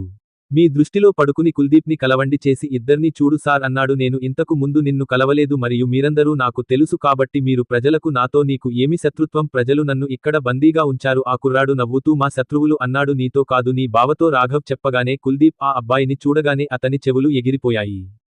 రాఘవ్ సీరియస్గా అన్నాడు, ఏంటి అబ్బాయిలు? కుల్దీప్ చెడిపోయాడు. అతను ఆమెతో ఏమీ చెప్పలేకపోయాడు. అతను అప్పటికే తన వెనుక నుండి తుపాకీని తీశాడు. అకస్మాత్తుగా దానిని కుల్దీప్ ఛాతీపై ఉంచాడు. కుల్దీప్కి ఛాతీలో చల్లగా అనిపించింది మరియు అతను తన ముందు కూర్చున్న అబ్బాయి వైపు ఆశ్చర్యంగా చూశాడు. అతను నా వైపు చూడటం ప్రారంభించాడు. కొడుకు, దయచేసి శాంతించండి. తుపాకీ చూపించాల్సిన అవసరం లేదు. ఏమైంది? తుపాకీని చూడగానే అతని ప్రాణం చచ్చిపోతుంది. నాన్న వైపు చూస్తూ, నాన్నా నేను చేస్తాను అన్నాడు. అన్నింటిలో మొదటిది, నేను అంత త్వరగా నన్ను చంపుకోను. అందుకే ఆ బావను పట్టుకుని ఆ సౌరభ్ని చంపాను. రాబోయే బైక్ రేసింగ్ పోటీ నుండి పేరు అతను ఉంటే కటింగ్ కోసం నేను కలుపుతాను. నువ్వు ఒప్పుకుంటే ఫర్వాలేదు, లేకపోతే తన బావతో చెప్పాలి. శాశ్వతంగా వీడ్కోలు చెప్పవలసి ఉంటుంది. చెప్పాలంటే ఈ బావగారితో నాకు ఎలాంటి ఇబ్బంది లేదు. లేదు. కానీ సౌరభ్ చుట్టూ నేను ఎప్పుడూ బైక్ రేసింగ్లో కూడా ఛాంపియన్గా మారవద్దు. ఆ రాఘవని నా బావ దగ్గర నుంచి తెచ్చుకున్నా. నీకు ఇష్టం లేకపోయినా నీ జీవితాన్ని ప్రేమిస్తే సౌరభ్ను వెనక్కి వెళ్లమని బలవంతం చేయడానికి, లేకుంటే ఇన్నాళ్ల నా కల నెరవేరదు. మీరు చేయగలిగితే మీరు రాబోయే రేసింగ్ను చూస్తారు. పోటీలో ఛాంపియన్గా నిలిచారు, కానీ మీరు బైక్ ఈ వైపు వస్తుందని ఊహించండి. మీరు రేసింగ్ పోటీలో ఛాంపియన్గా మారగలరు. కుల్దీప్ పళ్ళు కొరుకుతూ ఇలా అన్నాడు. కుల్దీప్ తన తుపాకీ కొనను వెనక్కి తీసుకున్నాడు. సౌరభ్ బైక్ రేసింగ్ పోటీ ఉంటే సే అన్నారు. నేను పాల్గొనకపోతే నా బైక్ రేసింగ్ ఛాంపియన్షిప్లో 100% నిర్ధారించబడింది కాబట్టి నేను అతనిని నా మార్గం నుండి తప్పించుకుంటే ఒకవేళ తొలగించాల్సి వస్తే దానికోసం ఏమైనా చేస్తాను. దానికోసం నేను ఏమైనా చేయవలసి వచ్చినా నేను సిద్ధంగా ఉన్నాను. జీవితంతోనే ఎందుకు ఆడుకోకూడదు? కుల్దీప్ నవ్వుతూ రా అంతే అన్నాడు. మీరు బాగా చేశారు. కానీ వారు అంటున్నారు సరియైనదా? విధ్వంసం నలుపు వ్యతిరేక మనస్సు నిన్ను చూడు ఇంకా సమయం ఉంది నన్ను ఇక్కడి నుండి వెళ్ళనివ్వండి లేకపోతే మీరు తర్వాత పశ్చాత్తాపపడవచ్చు. కుల్దీప్ మాటలు విన్న తండ్రి కొడుకులిద్దరూ ఒకరి తండ్రి గట్టిగా నవ్వడం మొదలుపెట్టాడు. శ్రీ సంగం కశ్యప్ నవ్వుతూ విషయాలు చెప్పారు. మీరు చాలా మంచి వాటిని చేస్తారు కానీ నాది నా కొడుకు ఇతడైతే ఒక విషయానికి గుర్తుంచుకో నేను సంవత్సరపు ఛాంపియన్ కాకపోతే నేను మీదే మీ మొత్తం కుటుంబంతో పాటు నేను మిస్టర్ కశ్యప్ మాటలను మిక్స్ చేస్తాను. ఇది విన్న కుల్దీప్ ఒక్క క్షణం భయపడ్డాడు. ఇల్లు తప్ప నా ప్రాణం గురించి ఆందోళన లేదు. మండిత మరియు జై అలాంటి ఇద్దరు వ్యక్తులు రాఘవ్ ఆమె లేకుండా ఒక్క క్షణం కూడా ఉండలేడు. కనుక్కోవడానికి ఎంతకైనా వెళ్లవచ్చు. తనకేదైనా జరిగితే ఢిల్లీ మొత్తంలో ఉంటాడు. కుల్దీప్ తనతో విధ్వంసం సృష్టించగలడు. ఇదే సమాజంలో రాఘవ్ దీన్ని చూశాడు. సమయం బ్లూ డైమండ్ హోటల్ బయట నిలబడి ఉంది. దాని ముందు 25 అంతస్తుల భవనం ఉండేది. చాలా అందంగా కనిపించేది. రాఘవ్ చుట్టూ చూశాడు. దౌరాయ్ మరియు బ్లూ డైమండ్ హోటల్ లోపలికి నడిచాడు. మంజీత్ మరియు మహి రాఘవ్ లోపలికి వెళ్లడం చూస్తున్నారు. బ్లూ డైమండ్ అతనిని వెంటాడుతోంది. వెంటనే హోటల్కి చేరుకున్నాడు. బ్లూ డైమండ్ హోటల్ లోపల అనుసరించారు. రాఘవ లోపలికి రాగానే చుట్టూ చూశాడు. ఊదడం ప్రారంభించింది కానీ అక్కడ ఎవరూ లేరు. కానీ అది సాక్ పరిధిలో కనిపించలేదు. అందుకే రాఘవ్ ముందు నిలబడి అన్నాడు మహి ఆగండి రాఘవ మీకు సహాయం చేయడానికి మేము ఇక్కడ ఉన్నాము. మహి మంజీత్లను కలిసి చూసిన రాఘవ్ పర్వాలేదు. అతను సమయం వృధా చేయలేదు. రిసెప్షన్ వైపు వెళ్లి నా గురించి అడిగారు. అతను తన భావచిత్రాన్ని తీసి అతనిని అడగడం ప్రారంభించాడు. బాలుడితో ఇద్దరు పోలీసులను చూశారు. రిసెప్షనిస్ట్కి ఏదో తప్పు జరిగిందని అర్థమైంది. ఇది ముఖ్యం మరియు అందుకే అతను వెంటనే శ్రీ మంచందాని కార్యదర్శి కాసేపట్లో తెలియజేశారు. రాఘవ్ శ్రీ మంచందాని వ్యక్తిగత కార్యదర్శి మరియు మిగిలిన ఇద్దరి ముందు నిలబడి ఉన్నాడు. సెక్రటరీ అన్నాడు సార్ మీరు అకస్మాత్తుగా మా దగ్గరకు వచ్చారు సార్. నేను మిమ్మల్ని ఈ హోటల్లో ఇదివరకే చూశాను. నేను మా ఈ హోటల్లో చాలా తయారు చేస్తాను. ఈ ఇల్లు చట్టపరమైన పని. మహి సెక్రటరీని ఆపి డోంట్ వర్రీ అన్నాడు. అవును సార్ మేము దాడి చేయడానికి ఇక్కడ లేము. మేము నిన్న రాత్రి మీ ఈ హోటల్కి వచ్చాము. బయట అన్ని సీసీటీవీ ఫుటేజీలను చూడాలనుకుంటున్నారా? మేము ఒకరి కోసం వెతుకుతున్నాము మరియు అతను రేపు రాత్రికి వస్తాడు. మనం అదే దారిలో పరుగెత్తుకు వచ్చామా? మీ సీసీటీవీ కెమెరా నుండి మానవ ముఖం అందుకే మహి ఒక్కటి బంధించబడ్డాడు. అతను నేరుగా ఉంటే ఎందుకంటే అన్నారు గత రాత్రి ఇక్కడ ఆరోపిస్తున్నారు. ఎవరైనా బలవంతంగా తీసుకువచ్చినప్పుడు వారిని ప్రశ్నించే అవకాశం కూడా లేదు మరియు అక్కడ ప్రజలు గుంపు ఇలా గుమిగూడారు. కిడ్నాప్పై కూడా అనుమానం వస్తుంది మరియు కుల్దీప్ చేస్తాడు. మహి వేరే చోటికి షిఫ్ట్ అవుతాడు. సెక్రటరీ ఈ విషయాన్ని సెక్రటరీకి చెప్పాడు. ఆ ముగ్గురిని సెక్యూరిటీ రూమ్కి తీసుకెళ్ళండి. దాన్ని నాతో తీసుకెళ్లి సెక్యూరిటీ హెడ్కి అంతా చెప్పాను. సెక్యూరిటీ హెడ్ వెంటనే ఏదో వివరించాడు. గత రాత్రి ఫుటేజీ అంతా మీ కంప్యూటర్లో ఉంది. రాత్రి ఉదయం 10 గంటలకు రాఘవ్ తెరపైకి తెచ్చారు. మధ్యాహ్నం అర్ధరాత్రి 1 గంట తర్వాత సీసీటీవీ ఫుటేజీని చూపించు. అప్పుడు ముగ్గురిని చాలా జాగ్రత్తగా చేయమని అడిగారు. నిన్న రాత్రి నుంచి సీసీటీవీ ఫుటేజీని చూడటం మొదలుపెట్టారు. చాలా కార్లు 10 గంటల తర్వాత నీలం రంగులో ఉంటాయి. ముందుగా డైమండ్ హోటల్కి వచ్చారు. అప్పటి నుంచి ఇక్కడే రిజర్వేషన్ చేసుకున్నాను. నిన్న రాత్రి కొంతమంది వాటి నాణ్యత గురించి మాట్లాడుతుండగా సమయం గడపడానికి బ్లూ డైమండ్ హోటల్ నుండి సన్షైన్ వచ్చింది. 7 స్టార్ హోటల్ మరియు మరిన్నింటి లోపలి వీక్షణ రాత్రి మరింత అందంగా కనిపించింది. వీక్షణను చూడటానికి చాలా మంది ఉన్నారు. బ్లూ డైమండ్ హోటల్లోకి పూరి వచ్చేవాడు సీసీటీవీ ఫుటేజీ చూశాక. రాఘవ్ కొన్ని వాహనాలు ఉదయం 11:30 గంటలకు ఈ హోటల్కు చేరుకున్నాయని చెప్పారు. మీరు అదే కారులో నన్ను ప్రవేశించారా? భూగర్భంలో వీడియో ఫుటేజ్ మీరు పార్కింగ్ లోడ్ యొక్క భద్రతను చూపవచ్చు. తల విదిలించుకుని భూగర్భంలోకి వెళ్ళింది. పార్కింగ్ లోడ్ యొక్క సీసీటీవీ ఫుటేజీని చూపించు. కొందరు వ్యక్తులు రాత్రిపూట నల్లటి దుస్తులు ధరించి లోపల ఉన్నట్లు కనిపిస్తోంది. వచ్చాడు కానీ కుల్దీప్ అతనితో కనిపించలేదు. వెంటనే మొబైల్ ఇచ్చాడు రాఘవ్. నిన్న రాత్రి నుంచి కుల్దీప్ లొకేషన్ను బయటకు తీశారు. ఈ హోటల్లో అంతా స్పష్టంగా కనిపించింది. వెళ్లిపోయాక మహి మంజీత్ వైపు తిరిగాడు. చూస్తుండగానే రాత్రి బావమరిదితో ఇలా అన్నాడు. తీసుకువచ్చారు మరియు బావ ఈ హోటల్లోనే ఉన్నారు. ఆ సెక్యూరిటీ హెడ్లో మహి ఉన్నాడు. ఆమె దూరంగా చూస్తూ ఇవి ఎన్ని గదులు? వారికి సంబంధించిన పూర్తి సమాచారం మా వద్ద ఉంది. రైట్ తీసుకువస్తున్నప్పుడు సెక్యూరిటీ హెడ్ చెప్పాడు. మేడం విషయానికి ఏమిటంటే మిస్టర్ ఏకే కశ్యప్ మీరు అబ్బాయిలు అని వారు కనుగొంటే మీరు గురించి సమాచారాన్ని పొందుతున్నట్లయితే మంజీత్ నీకు ఇబ్బంది ఉండవచ్చు. దృఢమైన స్వరంతో సెక్యూరిటీ హెడ్ వైపు చూస్తున్నాడు. మీరు మీ పని చేయండి. మిగిలినది మేము నిర్వహిస్తామని చెప్పారు. అప్పటికి ఈ హోటల్లో ఒకదాన్ని తీసుకుంటాను. బయటకు వెళ్లేందుకు కూడా మీకు అనుమతి లేదు.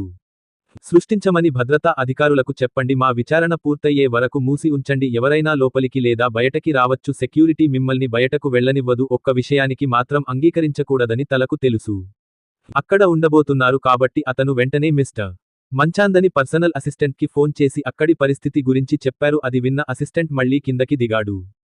వచ్చి ఆ ముగ్గురితో మాట్లాడటం మొదలు పెట్టారు. సార్ మేడం, ఇది మీ అందరికీ తెలుసా? మీరు మాకు ఏమి చేశారు? హోటల్ భారీ నష్టాలను చవిచూడాల్సి రావచ్చు. మీరు మీ స్వంత విచారణ చేయాలనుకుంటే ముందు నువ్వు మా బాస్ని కలవాలి. వారు అనుమతి ఇస్తే జరిమానా తప్పదు. మీరు వచ్చిన విధంగానే మీ ముఖం పైకెత్తి ఇక్కడ నుండి బయలుదేరండి. సహాయకుడి మాటలు బయటకు వస్తాయి. అది విని మహికి అనిపించింది ఇప్పుడు ఆ అసిస్టెంట్ ముఖం పగలగొట్టు, కానీ రాఘవ్ ముందు తన వ్యక్తిత్వాన్ని బయటపెట్టదు. దారిని పాడు చేయాలని అనుకోలేదు మరియు గతసారి మాదిరిగానే ఆయన విధులకు దూరంగా ఉన్నారు. ఆమె నెలల తరబడి దూరంగా ఉండాలనుకుంది. అసిస్టెంట్తో ప్రశాంతంగా మాట్లాడటం మొదలుపెట్టాడు. సార్ మేడం, ఇది మీ అందరికీ తెలుసా? మీరు మాకు ఏమి చేశారు? హోటల్ భారీ నష్టాలను చవిచూడాల్సి రావచ్చు. మీరు మీ స్వంత విచారణ చేయాలనుకుంటే ముందు నువ్వు మా బాస్ని కలవాలి. వారు అనుమతి ఇస్తే జరిమానా తప్పదు. మీరు వచ్చిన విధంగానే మీ ముఖం పైకెత్తి ఇక్కడ నుండి బయలుదేరండి. సహాయకుడి మాటలు బయటకు వస్తాయి. అది విని మహికి అనిపించింది ఇప్పుడు ఆ అసిస్టెంట్ ముఖం పగలగొట్టు, కానీ ఆమె తన వ్యక్తిత్వాన్ని రాఘవకు వెల్లడించలేదు. దారిని పాడు చేయాలని అనుకోలేదు మరియు గతసారి మాదిరిగానే ఆయన విధులకు దూరంగా ఉన్నారు. నెలల తరబడి దూరంగా ఉండాలనుకుంది, అందుకే ప్రశాంతంగా ఉండిపోయింది. రాఘవ్ అసిస్టెంట్తో ఆవేశంగా మాట్లాడటం మొదలుపెట్టాడు. ఇద్దరి మాటలు వింటున్న వాడు అసిస్టెంట్ని కాలర్ పట్టుకుని పరుష స్వరంతో మాట్లాడాడు. నా బావ అయితే అన్నాను. నేను మిమ్మల్ని హోటల్లో కలుస్తానని గుర్తుంచుకోండి. మీ ఈ హోటల్ ఉనికిలో కొనసాగవచ్చు. రాఘవ్ కర్కశ స్వరానికి లొంగను విన్నప్పటికీ అసిస్టెంట్ బెదరలేదు. బదులుగా అతను సాధారణ స్వరంలో, సార్, నేను మీరు అని చెప్పాడు.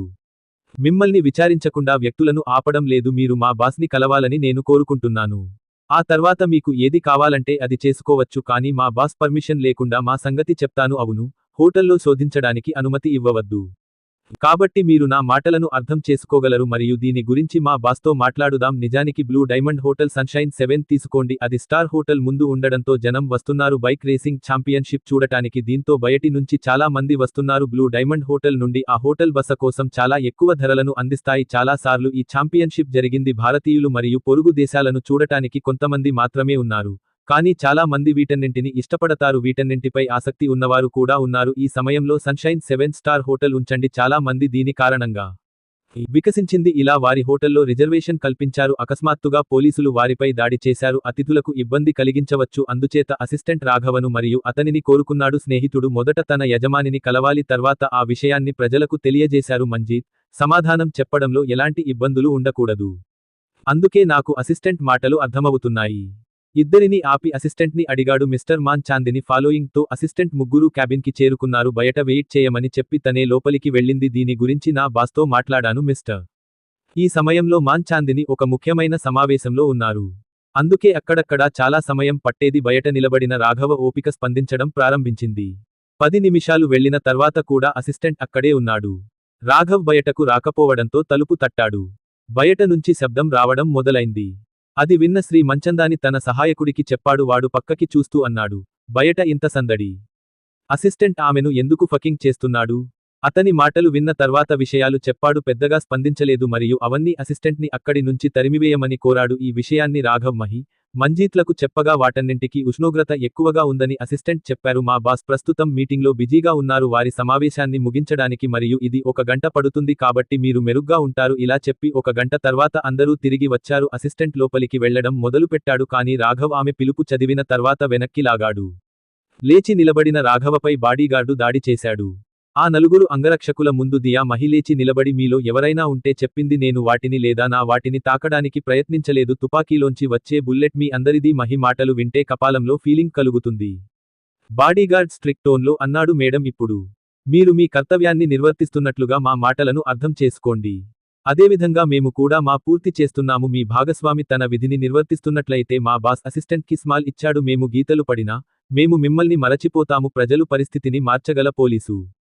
మంజీత్ వాళ్లందరినీ ఆపడం చూసి అన్నాడు. రాఘవేంద్రజీ, దయచేసి వారిని వదిలేయండి. మరి మహి, నువ్వు తుపాకీని వెనక్కి పెట్టు. మేమంతా ఇక్కడే ఉన్నాము, కానీ నేను ఏ ప్రత్యేక ప్రయోజనం కోసం రాలేదు.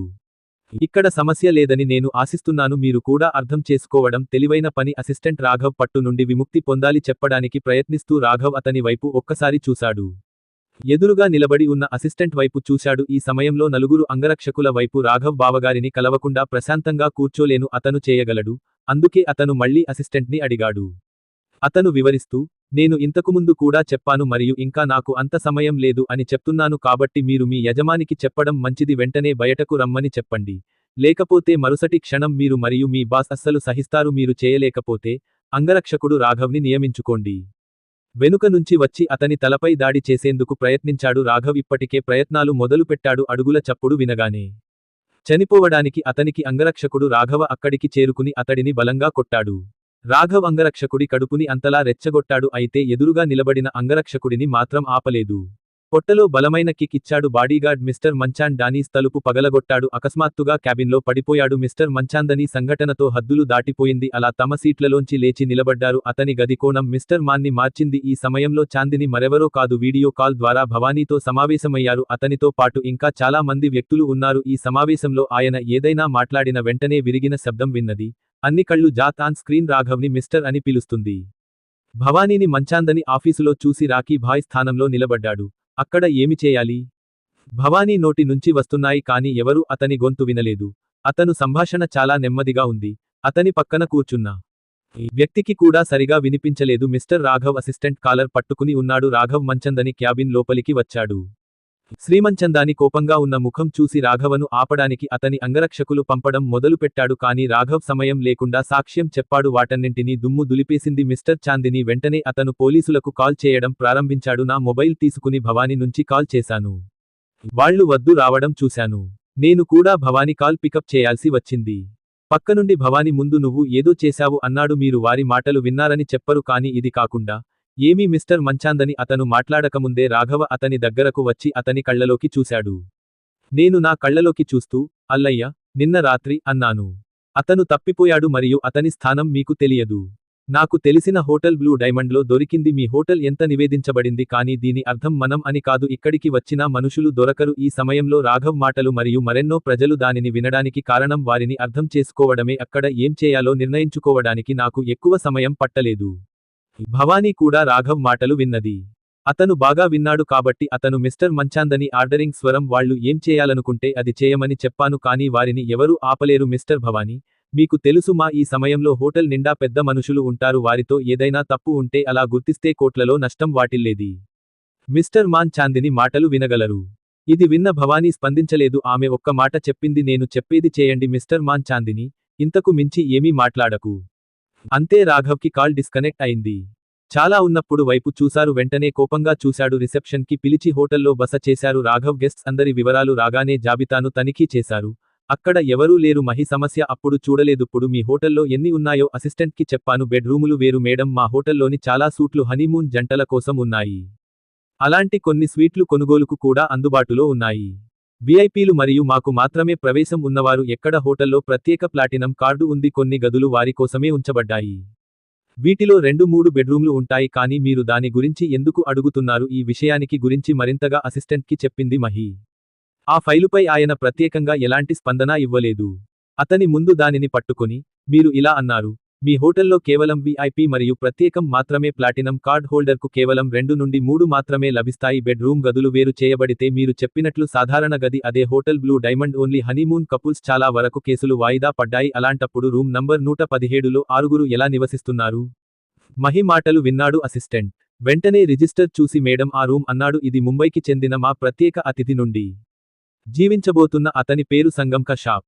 తన కొడుకు బైక్ రేసింగ్ చూడటానికి వారి కోసం ఇక్కడికి వచ్చారు రిజర్వేషన్లు ఎల్లప్పుడూ మన నీలం డైమండ్ హోటల్లో కాబట్టి మా హోటల్ అంతా ఉద్యోగులు వారికి బాగా తెలుసు బైక్ రేసింగ్ పేరు వినగానే రాఘవ్ కళ్ళు చిన్నవి అయ్యి కొడుకు గురించి అడిగాడు.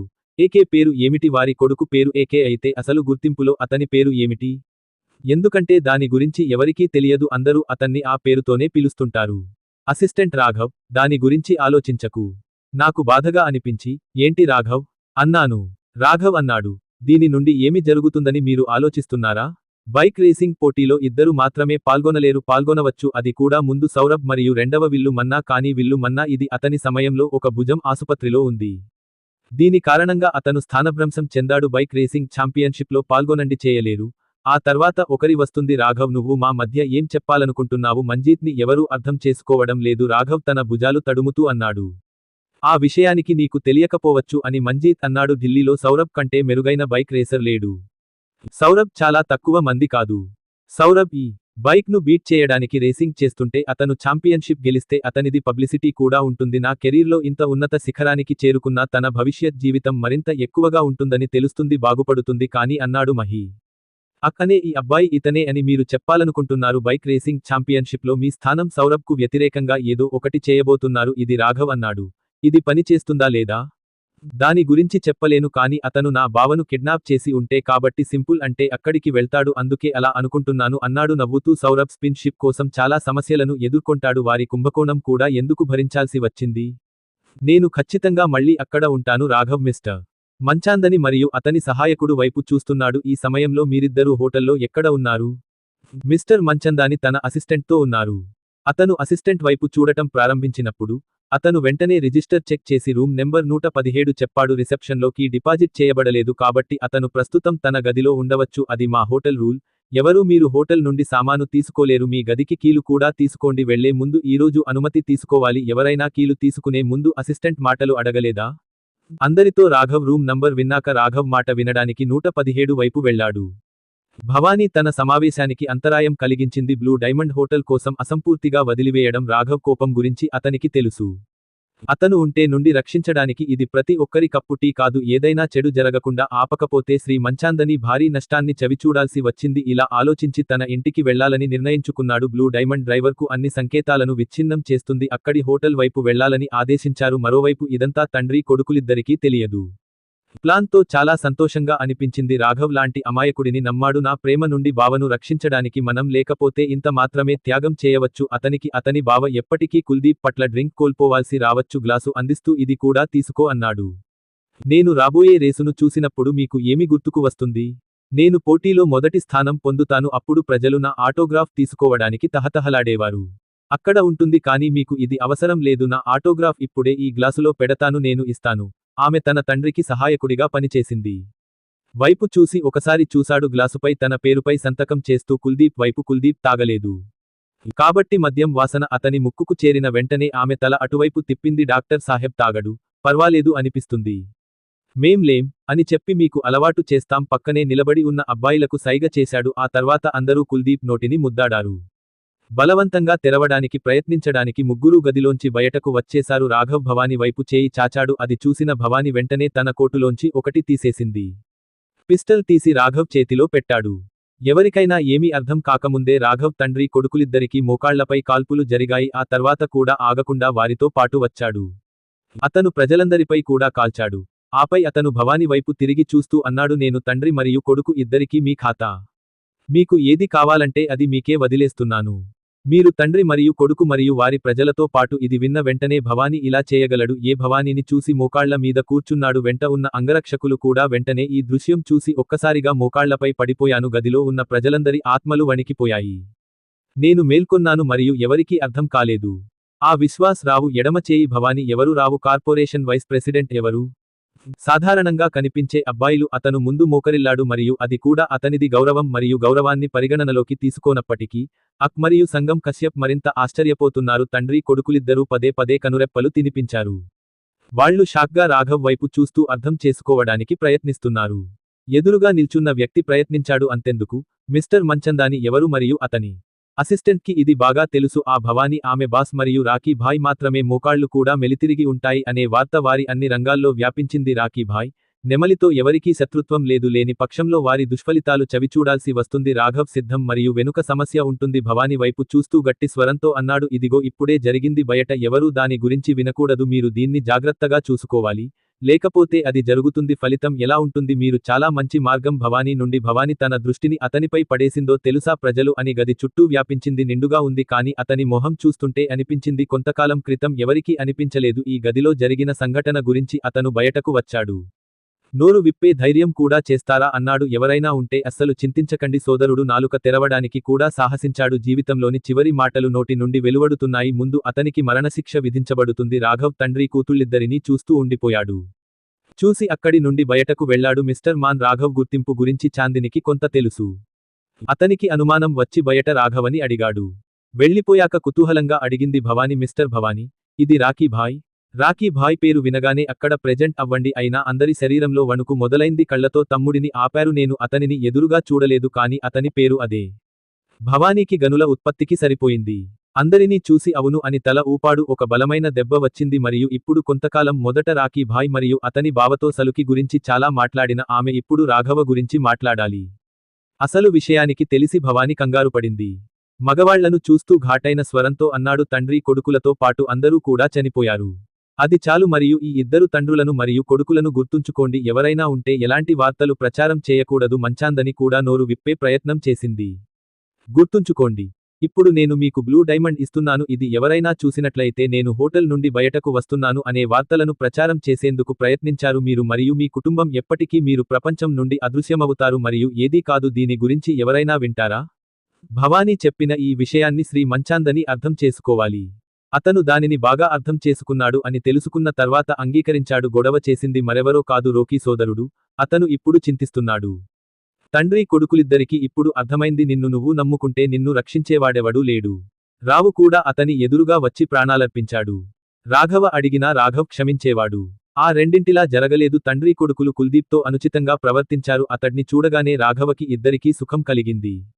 మరోవైపు నుండి బయలుదేరడం లేదు. ప్రస్తుతం ఆసుపత్రిలో కుల్దీప్ పరిస్థితి మెరుగ్గా ఉంది. వెంటనే చికిత్స అందించడం వల్ల ఇది జరిగింది. కుల్దీప్ శరీరం ఇప్పుడు గాయాలతో రక్తమోడుతోంది. ఆ ఆసుపత్రి ప్రవాహం ఆగిపోయింది. కులదీప్ దగ్గర పనిచేసే సీనియర్ డాక్టర్ అలాంటి స్థితిలో ఉన్న ఆమెను చూసి చాలా బాధపడ్డాడు. నేను చెడుగా భావించాను. నేను దాని గురించి ఎప్పుడూ ఆలోచించలేదు. తనకు ఇలాంటివి ఎప్పుడైనా జరగవచ్చని. ఈ సమయంలో మంకా, రాఘవ్ ఇద్దరూ కుల్దీప్ ఇంట్లోనే ఉన్నారు. మంకా చాలా గంటలు నా పక్కనే కూర్చున్నాడు. నా కళ్ల ముందు కుల్దీప్ని చూడలేదు. దీంతో అతని పరిస్థితి విషమించింది. కానీ జై గురించే ఆలోచిస్తున్నాడు. నేను జైతో కొన్ని రహస్యాలు కూడా ఉంచాను. ఇదేం జరుగుతుందని భావించి వెంటనే పాఠశాలకు తీసుకెళ్లాడు. రాఘవ్ నుండి మహిని ఇంటికి పిలిచాడు. ఆమెని చూసి ఇప్పుడు బావ కంగారు పడ్డాడు. రావు కార్పొరేషన్కు వారి అవసరం లేదు. తండ్రి కొడుకులిద్దరిపై కఠిన చర్యలు. దీంతో వారిద్దరినీ జైలు నుంచి విడుదల చేసేందుకు చర్యలు తీసుకున్నారు. బయటపడటం అంత సులభం కాదు. కానీ వాళ్ళు చెప్పేది నాకు అర్థం కావడం లేదు. ప్రజలు మీ బావను కిడ్నాప్ చేశారు. మీ బావను ఎందుకు ఏమీ చేయలేదు? మీ బావగారితోనూ శత్రుత్వం కలిగి ఉండకండి. ఈ పరిస్థితిలో జీ ఎవరికైనా తప్పు చేశాడు. వారికి హాని చేయడానికి ప్రయత్నిస్తున్నారు. మంజీత్, నాకు విషయానికి అర్థం కావడం లేదు. చాలా కాలంగా ఈ పరిస్థితిని నిర్వహిస్తున్నారు. దీని గురించి రాఘవను అడిగాడు అని చాలాసార్లు ఆలోచించే ప్రయత్నం చేశాడు. రాఘవ్ ప్రయత్నించి విఫలమయ్యాడు. ఒక్కసారిగా ఊపిరి పీల్చుకున్నారు మరియు అక్కడున్న వారందరూ జనం వైపు చూసేసరికి అతని కళ్ళు జై మీద పడ్డాయి. శ్రద్ధగా వింటున్నాడు. మహి వైపు చూస్తూ ఏదో సైగ చేశాడు. అమ్మను చూసి ఆమె కానిస్టేబుల్ ఒకరు జై అని పిలిచాడు. జై నన్ను బయటకు తీయమని సైగ చేశాడు. అతని వయస్సు కేవలం 6 సంవత్సరాలు. కానీ అతని మనస్సు పెద్దది. రాఘవ్తో మనుషుల్లా ప్రవర్తించేవాడు. అతను తన మనస్సులో ఈ ఆలోచనను కలిగి ఉంటాడని నేను భయపడ్డాను. జై వెలుపల తప్పుడు భావాలను కలిగి ఉండకండి. రాఘవ్ వెళ్లిపోయాక అసలు చెప్పాడు. నన్ను కిడ్నాప్ చేసి నా పని తీర్చుకోవాలనుకుంటున్నా అంటే అందరూ కలిసి రాఘవ్ వైపు చూశారు. నేను అని మీరు తప్పక తెలుసుకోవాలి. సౌరభ్ పరిహార్కు బైక్ రేసింగ్పై కొంత అవగాహన ఉంది. నేను టెక్నిక్లు నేర్చుకుంటున్నాను మరియు అతను టెక్నిక్లపై ఉన్నాడు. నేను ఎవరికీ లేనంత ప్రవీణుడిని అయ్యాను. బైక్ రేసార్ దానితో పూర్తి చేయవచ్చు భారతదేశంలో. కానీ ఈ ఛాంపియన్షిప్ గెలవడానికి తర్వాత పాపులర్ అవుతాయి. అతను ఆ ప్రజల జీవితాలను కూడా కలిగి ఉన్నాడు. ఇది భవిష్యత్తులో మరింత మెరుగ్గా మారుతుంది. ఆ బైక్ రేసర్కి బోలెడన్ని అవకాశాలు. అటువంటి పరిస్థితిలో మీరు ఒకరిపై ఒకరు వ్యక్తులను కనుగొంటారు. అతనికి అసూయ కలగడం సహజం. నేను ఈ బైక్ రేసింగ్ పోటీకి సౌరభ్ని పంపాలనుకున్నాను. అతను పాల్గొనకుండా నన్ను ఆపండి. ఈ ఛాంపియన్షిప్లో పాల్గొనడం ద్వారా మీ పేరు మీద ఛాంపియన్ ట్రోఫీని పొందండి మరియు దీనిపై మహి మాట్లాడుతూ పాపులారిటీ కూడా రాఘవ్ అయితే ఈ బైక్ గురించి నాకు తెలిసినంత వరకు చెప్పింది. రేసింగ్ ఛాంపియన్షిప్ చాలా పెద్దవారికి లభించింది. కంపెనీలు స్పాంజ్లను తర్వాత మాత్రమే రవాణా చేస్తాయి. ఇక్కడ ప్రత్యేక వేదికను ఎంపిక చేస్తారు. ఛాంపియన్షిప్ నిర్వహించబడింది మరియు ఈసారి సన్షైన్ 7 స్టార్ హోటల్లో ఈ ఛాంపియన్షిప్ జరగనుంది. ఇలా జరగబోతుందని విని రాఘవ్ తల ఊపాడు. మంజీత్ అవును అని తల ఊపి, అంతా బాగానే ఉంది. కానీ అంత పెద్ద ఎత్తున బైక్ రేసింగ్ పోటీలో ఒక దేశం నుండి మాత్రమే ఇద్దరు పాల్గొనేవారు మాత్రమే దీన్ని ఎలా చేయగలరు? బైక్ రేసర్లందరికీ గోల్డెన్ అవకాశం. ఇతరుల మాదిరిగానే వీరికి కూడా వారి స్వంత ప్రతిభ ఉంటుంది. దీన్ని చూపించే అవకాశం ఉండాలి. మీరు అబ్బాయిలు ఒకదాన్ని ఎంచుకోవడానికి మార్గం. అతను ఈ రంగంలో చేయగలడు అని అనుకోకండి. రాఘవ్ మంజీత్కి రేసర్ల పట్ల వివక్ష ఉంది. వివరిస్తూనే మీ మాటలు కూడా చెప్పాను ఖచ్చితంగా సరైనది. కానీ దీనికి ప్రతి దేశంలో ప్రతి 6 నెలలకు ఒకసారి పోటీ. ఇది మొదట వరుసగా చాలా సార్లు చేయబడుతుంది లేదా రెండో స్థానం పొందిన వ్యక్తి ముందుంటాడు. ఎవరికి వెళ్లే అవకాశం ఎక్కువ ముందుకు సాగడానికి పాయింట్లు అందుబాటులో ఉంటాయి. ఒక ప్రత్యేక అవకాశం ఇవ్వబడింది మరియు అలాంటిది ఛాంపియన్షిప్లో పాల్గొనే ముందు వారు చాలా మ్యాచ్ల ద్వారా వెళ్లవలసి వచ్చింది. అక్కడ వారు తమ అత్యుత్తమ ప్రదర్శన చేయగలరు. అప్పుడే వారికి స్వర్ణం చూపించాలి. మన దేశానికి అవకాశం వస్తుంది ప్రాతినిధ్యం వహించడానికి రాఘవ్ మాటలు అన్న ప్రశ్న అక్కడున్న ప్రతి ఒక్కరిలోనూ నెలకొంది. ప్రతి ఒక్కరూ బైక్ రేసింగ్తో చాలా సౌకర్యవంతంగా ఉంటారు. ప్రతి రంగం అంత సులభం కాదని మేము అర్థం చేసుకున్నాము. చాలా మందిలో నన్ను నేను మెరుగుపరుచుకోవడానికి ఒక వ్యక్తి అన్ని మార్గాల గుండా వెళ్ళాలి. సౌరభ్ ఈ దారిని దాటుకుని ఈ స్థాయికి చేరుకున్నాడు. సాధించేందుకు కుల్దీప్ ముందుకొచ్చాడు. పెద్దగా గాయం కాకపోవడంతో డాక్టర్ కొన్ని గంటలకే అతన్ని ఆసుపత్రికి తీసుకెళ్లారు. అడ్మిషన్ ఉంచి అతనిని ఎప్పుడు డిశ్చార్జ్ చేశారు ఈ విషయానికి కుల్దీప్కి తెలిసింది. ఆసుపత్రిలో చేరారు మరియు అతను చాలా బాధపడ్డాడు. కాబట్టి చాలా మంది అతన్ని కలవడానికి వస్తారు. సురేష్, జహంగీర్ కూడా అక్కడికి వచ్చారు. కుల్దీప్ని కలవాలనుకున్నాడు కానీ దీంతో బయటకు వెళ్లేందుకు అనుమతి లేదు. అతడిని కలవడానికి కుల్దీప్ స్వయంగా తన వార్డుకు వెళ్లాడు. నేను సోను రాఘవ్ వైపు చూస్తూ వెళ్లాను అన్నాడు. అన్నయ్య, ఇదంతా జరిగింది మరి నువ్వు మాకు చెప్పారు మీరు మీది మాకు చెప్పలేదా? మీ కుటుంబానికి అర్థం కాలేదా? సోదరా, మీరు మాకు కాల్ చేసి ఉండవచ్చు. మీ పనులన్నీ వదిలి అక్కడికి చేరుకోండి. అప్పుడు అతను ఆ వ్యక్తులను ఆ విధంగా చూసుకుంటాడు. గోపాల్ చొక్కా చూస్తే అమ్మమ్మ గుర్తొచ్చేది. చీటీలు పట్టుకుని అన్నాడు రాఘవ్. అందరి వైపు చూసి నవ్వుతూ అన్నాడు, నువ్వు అందరూ పోరాడటానికి ఒక సాకు మాత్రమే. మీరందరూ వీటన్నింటికీ భిన్నంగా ఉండాలని నేను కోరుకోవడం లేదు. పరీక్షలు సమీపిస్తున్నాయి కాబట్టి ఇవి ఉంటే బాగుండేది. అందరి నుండి మీ దృష్టిని తీయడం ద్వారా మీ పరీక్షపై దృష్టి పెట్టండి. ముఖ్యంగా మీరిద్దరూ. అతను సురేష్ మరియు జహంగీర్ వైపు చూపిస్తూ మీరు అన్నారు. ఇద్దరికీ ఇంట్లో ఎక్కువ సమయం గడిపే అవకాశం ఉంది. ఇవ్వకుంటే బాగుంటుంది. మీ పుస్తకాలతో ఆసుపత్రిలో చదువుకోండి. మీ ఇద్దరికీ రేపు ప్రారంభించండి. ఆశ లేదు కాబట్టి ఇక నుంచి బాగుండేది. మహి పక్కనే సోను నిల్చున్నాడని అర్థం. నేను అన్నాను, బాబీ, మీరు అలా అనుకోలేదా సోదరా? నేను మీతో నిశ్చితార్థం చేసుకున్నప్పటి నుండి మీరు చాలా పగ తీర్చుకోవాలని భావిస్తున్నారా? మీ కళ్ళు పెద్దవి అని అర్థం. ఇలా చేస్తుండగా ఆమె సోనుతో మాట్లాడుతూ, సోను సందడి చేస్తోంది అన్నాను. ఆ కోడలు నీలాగా నా ఉద్దేశ్యం కాదు. నిజానికి నేను దీన్ని అర్థం చేసుకోవడానికి ప్రయత్నిస్తున్నాను. నేను చెప్పదలుచుకున్నాను అన్నయ్య. ఎప్పుడూ ముందుండి ముఖం మీద చిరునవ్వుతో తిరుగుతూ ఉండేవాడు. ప్రతిసారి ఎవరైనా ఏదో ఒక విషయంలో మనతో తలపడతారు. జ్ఞానాన్ని అందించడం మొదలుపెట్టారు. కానీ ఈ రోజుల్లో అతని మాటలు తక్కువ ప్రేమ మరియు మరింత బరువుగా ఉంటాయి. అప్పుడే సోనుకి ఆ విషయానికి అర్థమైంది. ఎవరో అతని భుజంపై చేయి వేశారు. వెంటనే ఆమెను దుర్భాషలాడడం మొదలుపెట్టాడు. నా ఎదురుగా ఉన్న రాఘవని చూసి అప్పుడే నోరు తెరిచాను. రాఘవ్ తన వైపు తిప్పుకున్నాడు. అది చూసి జ్ఞానాన్ని పంచుకోవడం అయిపోయింది అన్నాడు. అలా అయితే నేను వారితో ఏదైనా మాట్లాడవచ్చా? నేను, ఎందుకు కాదు అన్నయ్య, ఇది నీది మాత్రమే. మీకు కావలసినంత కాలం వైఫై అందుబాటులో ఉంటుంది. ఇలా చెప్పి మనం కాసేపు మాట్లాడుకుందాం. సోను అతని ముఖంలో భావము అక్కడి నుండి జారిపోయింది. రాఘవ్ మహిని చూసి అందరూ నవ్వడం మొదలుపెట్టారు. కొన్ని ముఖ్యమైన పనులు చేయమని అతనిని అడగడం ద్వారా అతనికి వార్డ్ చేయండి. అతడిని బయటకు తీసుకెళ్లి 2 గంటల తర్వాత వెళ్లిపోయాడు. అన్ని పనులు ముగించుకుని రాఘవ్ నేను నా ల్యాప్టాప్ను మూసేస్తున్నప్పుడు అప్రసిద్ధ ప్రేమికుడు అతని మెయిల్ బాక్స్లో మెసేజ్ వచ్చింది. మెయిల్ చదివిన రాఘవ కళ్ళు చెమర్చాయి. వెంటనే బ్యాగ్ సర్దుకుని ఇంటికి వెళ్లాను. మీ బైక్ని తీసి పాతదాన్ని కొనడానికి బదులుగా ఈ అందమైన బంగ్లాల ముందు మీ బైక్ నడపండి. పాకిస్తాన్ బంగ్లా లోపలికి రాగానే రాఘవ్ చాలా మంది వచ్చి ఆయన ముందు నిలబడ్డారు. ఒక్కసారిగా అక్కడున్న రాఘవను చూసి ఆశ్చర్యపోయాడు. ఎందుకంటే ఈరోజు ఎంత ఉన్నా ముఖ్యమైన పని ఉన్నా రాఘవ్ వాడు దగ్గరకు రాకపోతే ఏం లాభం? రాఘవ తన దగ్గరకు రావాల్సి వచ్చింది. రాఘవ్ ముందు మణి అనే వ్యక్తి వాడు వచ్చి, ఆగు అన్నయ్య, నువ్వు సడన్ గా వచ్చావు. అక్కడ ఏదో ఉంది. సోదరుడు అక్కడే ఆగిపోయాడు. అక్కడ ఉన్న తన ప్రజలందరినీ చూశాడు. రాకీ భాయ్ చనిపోయాడని ప్రపంచం మొత్తం భావిస్తోంది. ఆయన ప్రత్యేక వ్యక్తులు కొందరు మాత్రమే ఢిల్లీలో ఉన్నారు. రాకీ భాయ్ నిజస్వరూపాన్ని నిరూపించిన వారు హాజరయ్యారు. రాఘవ్ ఎవరితో ఉంటాడో కూడా తెలుసు. అతను ఏమి చేస్తున్నాడు? రాఘవ్ ఆదేశాలు అతనితో ఉన్నాయి. అతని చుట్టూ కూడా వాటిలో ఏవీ లేకుండా రాఘవ్ గురించి ఎవరికీ తెలియకుండా తిరుగుతూ ఉండేవాడు అని రాఘవ్ అడిగాడు. బిల్లు పేరులో డబ్బులు ఎక్కడివి? మొహం మార్చేసరికి రాఘవ మొహం మారిపోయింది. వెంటనే కోపంతో ముఖం పట్టుకున్నాడు. నేను చెప్పాను. నేను బిల్లును అడిగాను. అతను ఎక్కడ ఉన్నాడు? అతనికి లాల్ మరియు బహదూర్ అని వార్తలు వచ్చిన వెంటనే మైఖేల్ ఆంటోనీ దీన్ని తన ఖైదీగా తీసుకున్నాడు. తెలిసి కర్ణాటకకు వెళ్లిపోయాడు. బిల్లు వారిద్దరినీ తన చెర నుంచి విడిపించడానికి రావు కోపంగా మణి పిలుపుని అడ్డుకున్నాడు. మరియు నేను నాది చెప్పాను అని కఠినమైన స్వరంతో అన్నారు. అనుమతి లేకుండా ఇక్కడ ఎవరూ ఉండరు. పోతే కర్ణాటకకు ఎలా వెళ్లాడు? దయచేసి అతనికి ఇక్కడి నుండి బయటపడేందుకు సహాయం చేయండి. రాఘవ్ చూడకుండానే ఇంత కోపంగా ఉన్న ఈ బిల్లు ఎవరు? ఆ అప్రసిద్ధ ప్రేమికుడు. ఆ తర్వాత కలత చెందుతాడు. మీరు రాఘవకు ఏ సందేశం పంపారు? బిల్లు చదివాక రాఘవకి భయం మొదలైంది. పేరు రాగానే మణి మొహం మారిపోతుంది. రాఘవ్ ఆమె ముఖం మారుతున్న వెంటనే పట్టుకున్నాడు అని ఆమె కోపంగా అడిగాను. ఈ వార్త తెలిసిన వెంటనే అతను బిల్లు సోదరుడు లాల్ మరియు బహదూర్లను మైఖేల్ ఆంటోనీ దత్తత తీసుకున్నారని బంధించబడ్డాడని తెలిసిన తర్వాత బిల్లు వారిద్దరినీ కర్ణాటక జైలుకు తరలించింది. అతన్ని విడిపించమని కోపంగా అడిగాడు రాఘవ్. అతని కాలర్ పట్టుకుని పరుష స్వరంతో అన్నాడు, నా అనుమతి లేకుండా ఎవరూ లేరని చెప్పాను. అతను ఇక్కడ నుండి వెళ్ళకపోతే అతను కర్ణాటకకు ఎలా వెళ్ళాడు? ఇక్కడి నుంచి ఎవరు తీసుకెళ్లారు? బయటికి రావడానికి సహాయం కోసం అడగండి మరియు ఒక వ్యక్తి అతనిలోకి వస్తాడు. తన చేతిలోని ల్యాప్టాప్ని తీసి చూశాడు రాఘవకు. తమ్ముడు, నేను బిబాల్ మొబైల్కి కాల్ చేస్తాను. 2 గంటల క్రితం అతడిని ఆరా తీశారు. అతని మొబైల్కి తెలియని నంబర్ నుంచి కాల్ వచ్చింది. ఆ తర్వాత మాత్రమే అతను ఇక్కడ నుండి వెళ్లిపోయాడు. ఢిల్లీకి చెందిన మా వ్యక్తి అవతలి వైపు నుంచి వచ్చాడు. మీరు చదివితే బబ్లూ ఢిల్లీ నుంచి వెళ్లిపోతాడు. కష్టం మణి అన్నయ్య, 2.5 గంటలు అవుతుంది. బిల్లు ఇంకా ఢిల్లీ బయటే ఉంది. మనం అతన్ని పట్టుకోవాలంటే తప్పనిసరిగా పాస్ అయి ఉండాలి. మీరు పట్నాయక్ భాయ్ పట్నాయక్ నుండి సహాయం తీసుకోవలసి ఉంటుంది. మీ ప్రత్యేక స్నేహితుడు మరియు మీ అత్యంత మనం పిలిస్తే నమ్మదగిన వారిలో ఒకరు బిల్లును ఆపమని అడిగితే పట్నాయక్ అవసరం. బిల్లు భాయ్ మనీ మాటలు ఆపాడు. విన్న తర్వాత పాసా కూడా రాఘవతో అదే చెప్పాడు. సూచించారు. రాఘవ్కి వేరే దారి చూపలేదు. ఇవ్వకపోవడంతో పట్నాయక్ని పిలవమని అడిగాడు.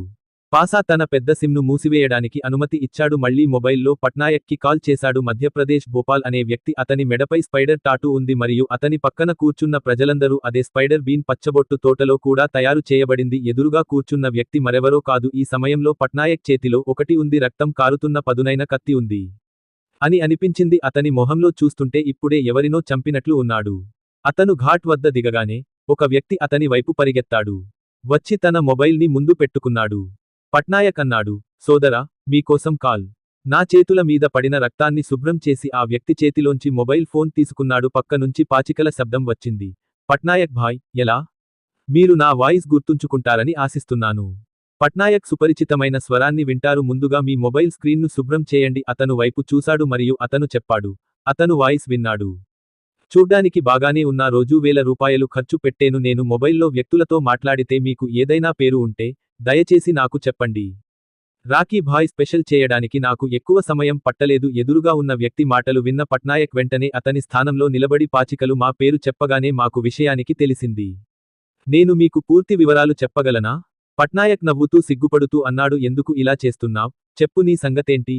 పాసా బిల్లు వడ్డించవచ్చు. అతనికి చిత్రాన్ని పంపి అతను క్షేమంగా ఉన్నాడని కనుగొన్నారు. పాచికలకు సంబంధించిన పూర్తి సమాచారాన్ని ఉంచుకోవాలని సూచించారు. పట్నాయక్ మాట విన్న తర్వాత నువ్వు సీరియస్గా అన్నాడు. అస్సలు చింతించకండి సోదరా, నేను ప్రస్తుతం ఉన్నాను. వెంటనే నా కొడుకుని రాకీ భాయ్ దగ్గరకు పంపిస్తాను. చింతించకండి. బిల్లు భాయ్కి చెప్పండి. ఏమీ లేదు. మా మనుషులు చిన్న చిన్న గీతకు కూడా అతన్ని బాధపెట్టేవారు. ఫోన్ని ముగించిన తర్వాత పట్నాయక్ తన కాల్ ఇవ్వడు. పురుషులందరినీ తీవ్రంగా చూస్తున్నాడు. మీ కొడుకులందరికీ తెలియజేయండి అన్నాడు. ఢిల్లీ నుంచి మనవైపు ఒక పన్ను వస్తోంది. అతన్ని క్షేమంగా మా వద్దకు తీసుకురండి. ఆ అబ్బాయి మరియు అతని ఫోటో మీ అందరికీ ఇస్తున్నాను. నేను అతనికి వెంటనే కారు నంబర్ పంపుతున్నాను. మనిషి, నాకు నా ఫామ్ హౌస్ లోపల అన్నీ కావాలి. కలిసి తల ఊపారు మరియు వాహనాలు మధ్యప్రదేశ్లోని ఆ మార్గాల్లో అనేక కాన్వాయ్లు ఢిల్లీ రైళ్లు వచ్చే వైపు నుంచి వెళ్ళింది. మధ్యప్రదేశ్కు చెందిన దాదాపు 60 మంది అక్కడికి వెళుతున్నారు. 2728 ఏళ్ల బాలుడు తన కారును నడుపుతున్నప్పుడుకి మీ ముందున్నాడు. వేగంగా పరిగెడుతున్నాడు. అతని చేతిలో ఇంకా మొబైల్ ఉంది. స్క్రీన్పై ఒక వీడియో ప్లే అవుతోంది. అది చూసి అతడికి కోపం హద్దులు దాటిపోయింది. అతను ఎంతసేపు ఎవరికి తెలుసు? చాలా మంది కారణంగా సిగ్నల్ చెడిపోయింది. పోలీసు వాహనాలు కూడా ఆయన కారును అనుసరించాయి. ఇది జరిగింది కానీ ఆ అబ్బాయి జరిగింది. సిగ్నల్ని బ్రేక్ చేసి ముందుకు సాగండి. పోలీసులు భోపాల్లోకి ప్రవేశించబోతున్నారు. స్టేషన్లోని ఆ రైలు రంగు మరియు నంబర్ కూడా పోలీసులు అడ్డుకునేలా పంపించారు. చాలా మంది పోలీసులు పట్నాయక్ కోసం ఉన్నారు. అతను అది అబ్బాయిలు వచ్చిన వెంటనే కాబట్టి పని ఉపయోగిస్తారు. సమాచారం అందుకున్న అతను వెంటనే పట్నాయక్ను సంప్రదించాడు. ఈ విషయాన్ని పట్నాయక్ స్వయంగా ఆయనకు తెలియజేశారు. అబ్బాయిని తన వాళ్లతో తీసుకెళ్లడానికి అకస్మాత్తుగా నా ముందు చాలా మంది పోలీసులు ఉన్నారు. అధికారులు మరియు వారి చేతుల్లో చాలా మంది వ్యక్తులు. కారులో ఆయుధం పట్టుకుని కూర్చున్న వ్యక్తిని చూశాను. భయపడ్డాను మరియు చేయకూడదనుకున్నా. కనీసం 52 ఏళ్ల వయస్సు ఉన్న వ్యక్తిని ఆపారు. ఆమెకు 1 సంవత్సరం వయస్సు ఉండాలి. తెరిచి తీయండి సార్ అన్నాడు. ఆ వ్యక్తి మిమ్మల్ని కలవడానికి వచ్చాడు. కంగారుగా కొందరితో అన్నాను, సార్ నాకు తెలియదు కాబట్టి మీరు చెప్పండి. ఆ మనిషి నుంచి ఇది విన్న తర్వాత కూడా ముందుకు వెళ్దాం. మొహం మారలేదు. కటువుగా అన్నాడు, మమ్మల్ని బలవంతం చేయకు అబ్బాయిలు, కారులో నుండి దిగండి. లేకపోతే మేము చేస్తాం. మరొక మార్గాన్ని ఎలా అనుసరించాలో మీకు తెలుసు. అన్ని వైపుల నుండి చుట్టుముట్టబడిన అబ్బాయిని ఇప్పుడు చూస్తున్నాను. బయటకు వెళ్లే మార్గం లేదు కాబట్టి అతను దిగి పట్నాయక్ ముందు నిలబడ్డాడు. పట్నా తన ముందు నిలబడి ఉన్న అబ్బాయిని పైనుండి చూసింది. కిందకి చూసి పాచికలను అక్కడికి పిలిచాడు. కాల్ రాగానే పట్నాయక్ ఎదురుగా ప్రత్యక్షమయ్యాడు. నిలబడి ఉన్న అబ్బాయికి నా మొబైల్ ఇచ్చాను అతను చెప్పాడు. మాట్లాడండి, మీకోసం కాల్ ఉంది. వెంటనే ఆ కుర్రాడు అటువైపు నుంచి కాల్ తీయగానే రాఘవ్ కోపం గొంతు వచ్చింది. అన్నాను, నా అనుమతి లేకుండా మీరు కూడా ఏమీ చేయరు. మీరు ఇక్కడ నుండి వెళ్ళకపోతే, మీరు ఎవరితోనైనా మాట్లాడతారు. రాకీ భాయ్ని ఇక్కడి నుంచి వెళ్ళిపోమని అడిగారా? బిల్లుకి కోపం రావడం చూసి అతనికి భయం మొదలైంది. రాఘవ్ ఏదైనా చెప్పకముందే అన్నాడు, ముగ్గురైతే వెళ్లిన దారిలోనే తిరిగి రండి, గంటలోపు మీరు నన్ను ఇక్కడ కనుగొనలేకపోతే దీని పర్యవసానాలు ఎలా ఉంటాయో గుర్తుంచుకోండి. మీరు మంచివారు. ఇది చెప్పి రాఘవ్ ఫోన్ చేశాడు. నీకు దారి తెలుసా? కట్ ఆఫ్ బిల్లు, నీ మొబైల్ చూసుకో. స్క్రీన్ వైపు చూడటం ప్రారంభించి, ఆపై నా ముందు చాలా ప్రమాదకరంగా కనిపించిన ప్రేక్షకుల వైపు పట్నాయక్ దీన్ని తన మనుషులకు ఇస్తున్నాడు. ఢిల్లీ వరకు అబ్బాయిని క్షేమంగా వదిలేయండి. అవును, నేను అతని మనుషులను కలిసే వరకు మీ మనుషులను ఒంటరిగా వెళ్లనివ్వవద్దు. ఆర్డర్ ఇవ్వడంతో పట్నాయక్ అక్కడి నుంచి వెళ్లిపోయారు. అక్కడికి చేరుకున్న పోలీసులు కూడా అతడిని అనుసరించారు. మిగిలిన వారు అక్కడి నుంచి వెళ్లి బిల్లును పిలిచారు. అతడిని తన కారులో వదిలేయకుండా కారులో భేటీ అనంతరం తిరిగి ఢిల్లీకి చేరుకున్నారు. ఒక్క కాల్లో రాఘవ్ వెళ్లిపోయాడు. నా మనుష్యులలో ఒకరిని రక్షించడానికి దూరంగా వెళ్తున్నాను. మొత్తం సైన్యాన్ని పెంచినట్లయితే అతనే బిల్లు తీయడానికి వెళ్లి ఉంటే నీకే తెలిసేది. లేదు. అతని ముందు ఎన్ని వాహనాలు ఉన్నాయి? రాఘవ వెనక్కి వెళ్లడం చూసి చేతులు ఊపాడు. పాసాతో కాసేపు మాట్లాడి అక్కడి నుంచి మా ఇంటికి వెళ్లాను. నేటి నుండి ఒక నెల కోసం వదిలి కాలనీలోని అబ్బాయిలు మరియు బాలికలందరికీ పరీక్ష. అందరి ముఖంలో ఇది మొదలవుతుంది. పరీక్షపై ఉత్కంఠ నెలకొంది. అది అతని కృషి రాఘవలో ప్రతిబింబించింది. నా బాల్కనీలో నిలబడి అందరినీ చూస్తున్నాను. ఎగ్జామ్ సెంటర్ వైపు నవ్వుతూ ఇష్టం లేకపోయినా అతని ముఖంలో చిరునవ్వు చూశాను. అతను పెద్ద చిరునవ్వు విప్పాడు. పిల్లలు అనేక సమస్యలను ఎదుర్కొంటారు. అతను అది జరగాలని చూశాడు. కాబట్టి అతను భవిష్యత్తులో ఆశాజనకంగా ఉన్నాడు. తర్వాత మంచి పుస్తకంలో తన భవిష్యత్తును గడుపుతాడు. అల్పాహారం చేసి రాఘవ్ స్వయంగా రాస్తాడు. జై తన స్కూల్ వదిలి కంపెనీకి వెళ్ళాలి. నెల రోజుల పాటు శ్రమించి వెళ్లిపోయాడు. యోగరాజ్ ఖన్నా ఇచ్చిన సూచనలను అతని బృందం అనుసరించింది. ప్రాజెక్ట్ విజయవంతంగా పూర్తయింది మరియు ఈ రోజు అతనికి అప్పగించే రోజు. యోగరాజ్ ఖన్నా సాఫ్ట్వేర్ను రూపొందించారు. ఇది ఒబెరాయ్ కార్పొరేషన్కు ఇవ్వబడింది. అంతకుముందు ఆయన తన కింద అనేక ఇతర కంపెనీలను కూడా కొనుగోలు చేశారు. ఈ సాఫ్ట్వేర్ గురించి మాట్లాడితే సరిపోతుంది. మొత్తం డబ్బు పెట్టుబడి పెట్టాడు కానీ ఎవరూ లేరు. సాఫ్ట్వేర్ను రూపొందించడంలో విఫలమైంది కానీ రాఘవ్ మరియు అతని బృందం యొక్క విశ్వాసం మరియు అభిరుచి అసాధ్యాన్ని కూడా సుసాధ్యం చేసింది. మధ్యాహ్నం రాఘవ్ టీం, యోగరాజ్ అంతా అక్కడే ఉన్నారు. ఖన్నాతో కోప్ కార్పొరేషన్ సీఈఓ మిస్టర్ లక్ష్య ఒబెరాయ్ ముందు రాఘవ్ బృందం తన ప్రాజెక్ట్ను వివరంగా సమర్పించాడు. ముందు ఉంచి ఈ విషయాన్ని యోగరాజ్ ఖన్నా చెప్పారు. అతని ప్రకారం అతను సాఫ్ట్వేర్లో కూడా పనిచేశాడు. నివేదిక మొత్తం చదివిన తర్వాత చేశా. యోగరాజ్ ఖన్నా ముఖంలో పెద్ద చిరునవ్వు. రాఘవను మెచ్చుకుంటూ నవ్వాడు. నేను అంగీకరించాలి, మిస్టర్ ఒబెరాయ్ అన్నాను. ఈ సాఫ్ట్వేర్ను తయారు చేయడానికి చాలా విషయాలు అవసరం. కంపెనీలను వెతికినా ఎవరూ విజయం సాధించలేదు. ఇక లేదు మరియు నేను కోట్లలో డబ్బు పోగొట్టుకున్నాను కానీ మీ కంపెనీ ఉద్యోగి కలిగి ఉన్నారు. లోపల సాఫ్ట్వేర్ను రూపొందించి ప్రదర్శించారు. మిస్టర్ రాఘవ్ నిజంగా ప్రశంసలకు అర్హుడు. మీరు చాలా మంచి పని చేశారు. మీరు మాకు ఇంత అందించడం చాలా గొప్ప విషయానికి సార్ పెద్ద అవకాశం ఇచ్చాడు. ఇది నాది మాత్రమే అని నేను మీకు చెప్తాను. ఈ ప్రాజెక్ట్ సోలో వర్క్ కాదు. నా టీం మొత్తానికి ఒక రోజు మరియు రాత్రి నేను ఈ పనిని మాత్రమే పూర్తి చేశాను. నేను ప్రశంసలకు అర్హుడిని కాదు సార్, కానీ మేము మొత్తం టీం రాఘవ్ నుండి ఈ ప్రశంసలకు అర్హమైనది. ఆమె మాటలు మరియు ఆమె హృదయాన్ని చూసిన యోగరాజ్, నాకు డబ్బు కావాలంటే ఖన్నా తన మనసులో మాట చెప్పాడు. రాఘవను తన కంపెనీలోకి లాక్కున్నాడు. కాబట్టి వచ్చిన ప్రతి ఒప్పందాన్ని నా కంపెనీ అంగీకరిస్తుంది. సులువుగా కంప్లీట్ చేస్తాను. కోట్ల ఖర్చు అవుతుంది. ఇలా చెబితే రూ.1,00,000 లాభం ఉంటుంది. అతని ముఖంలో ఒక చెడ్డ చిరునవ్వు కనిపించింది. ఎవరూ గమనించకపోయినా కానీ రాఘవ్ మరియు లక్ష్ చాలా సులభంగా వారిద్దరూ అనుమానాస్పదంగా ఉన్నట్లు గమనించారు. యోగరాజ్ ఖన్నా మనసులో ఇది అవసరమని భావించారు. ఏదో జరగబోతోంది. లక్ష నవ్వుతూ మిస్టర్ ఖన్నా అన్నాడు, ఇప్పుడు మీకు ఈ సాఫ్ట్వేర్కు సంబంధించి ఎలాంటి సమాచారం అవసరం లేదు. మీకు ఏదైనా సమస్య ఉంటే మా నిపుణుడిని అడగండి. ఎందుకంటే సాఫ్ట్వేర్ను ఇన్స్టాల్ చేసిన తర్వాత చేయవచ్చు మేము అని తర్వాత మాకు ఫిర్యాదు చేయవద్దు. లక్ష్యం గురించి అడిగే అవకాశం ఇవ్వలేదు. ఈ విషయాలు విన్న యోగరాజ్ ఖన్నా లైట్ ఇచ్చాడు. స్ప్రెడ్ స్మైల్ మరియు మా నిపుణుల బృందంలో కొంతమంది సభ్యులు రాఘవ్ మరియు అతని బృందం నుండి చాలా మంది రాఘవ్ సమాధానమిచ్చిన ప్రశ్నలకు మరియు అతని బృందం మర్యాదపూర్వకంగా స్పందించింది. సమావేశం పూర్తయిన తర్వాత Raghav Yograj Khanna hard disk software నా ఒప్పందాన్ని అప్పగించి పూర్తి చేశాను. దీని తర్వాత అందరూ రాఘవ్ మరియు అతని బృందంతో మాట్లాడటం ప్రారంభించారు. రాఘవ్ మరియు అతని బృందానికి ప్రశంసలు బయటకు వెళ్లిన తర్వాత యోగరాజ్ ఖన్నా టార్గెట్ వైపు చూస్తూ మీ ఈ ఉద్యోగిలో చెప్పారు. మీరు ఈ ఉద్యోగిని ఉపయోగించినట్లయితే చాలా సంభావ్యత ఉంది. దయచేసి నా కంపెనీలో పని చేయడానికి నాకు అనుమతి ఇవ్వండి. మీరు ఇస్తే భవిష్యత్తులో నేను హామీ ఇస్తున్నాను మా ప్రాజెక్టులన్నీ ఉంటాయి. మా రెండు కంపెనీలు 50 నుండి 50 మంది భాగస్వాములు. అసలు ఈ డీల్ గురించి ఏం చెబుతారు? ఖన్నా కార్పొరేషన్ నుండి నిపుణులు వారందరూ యోగరాజ్ ఖన్నాకు సూచించారు. అలాంటి పరిస్థితిలో రాఘవ్ సామర్థ్యాన్ని చూశాను. రాఘవ వచ్చి తన కంపెనీలో పని మొదలు పెడితే కాబట్టి వారు ఈ ఒప్పందాన్ని ఛేదించలేరు. ఇబ్బందులు ఎదుర్కోవాల్సిన అవసరం ఉండదు. యోగరాజ్ ఖన్నా సంగతి కూడా లక్ష్యానికి తెలుసు. అతని ముందు అలాంటివి ఖచ్చితంగా ఉన్నాయి. ఉంచుకుంటాను. అందుకే చాలా మర్యాదగా చెప్పింది. మిస్టర్ ఖన్నా, మీరు ఇక్కడ మీలో ఉన్నారు. ఇక్కడ ప్రాజెక్ట్ ఒప్పందాన్ని పొందడానికి అతను వచ్చాడు. ఇది నా ఉద్యోగులలో ఒకరికి లేదా నన్ను మీ కంపెనీకి బదిలీ చేయడానికి రాఘవ్ సత్తా ఎవరికీ ఉండదని నాకు తెలుసు. అగ్రస్థానాన్ని తాకేందుకు మునిగిపోతున్న కంపెనీ కూడా నేను నిలబడగలిగితే మీరు ఏమనుకుంటున్నారు?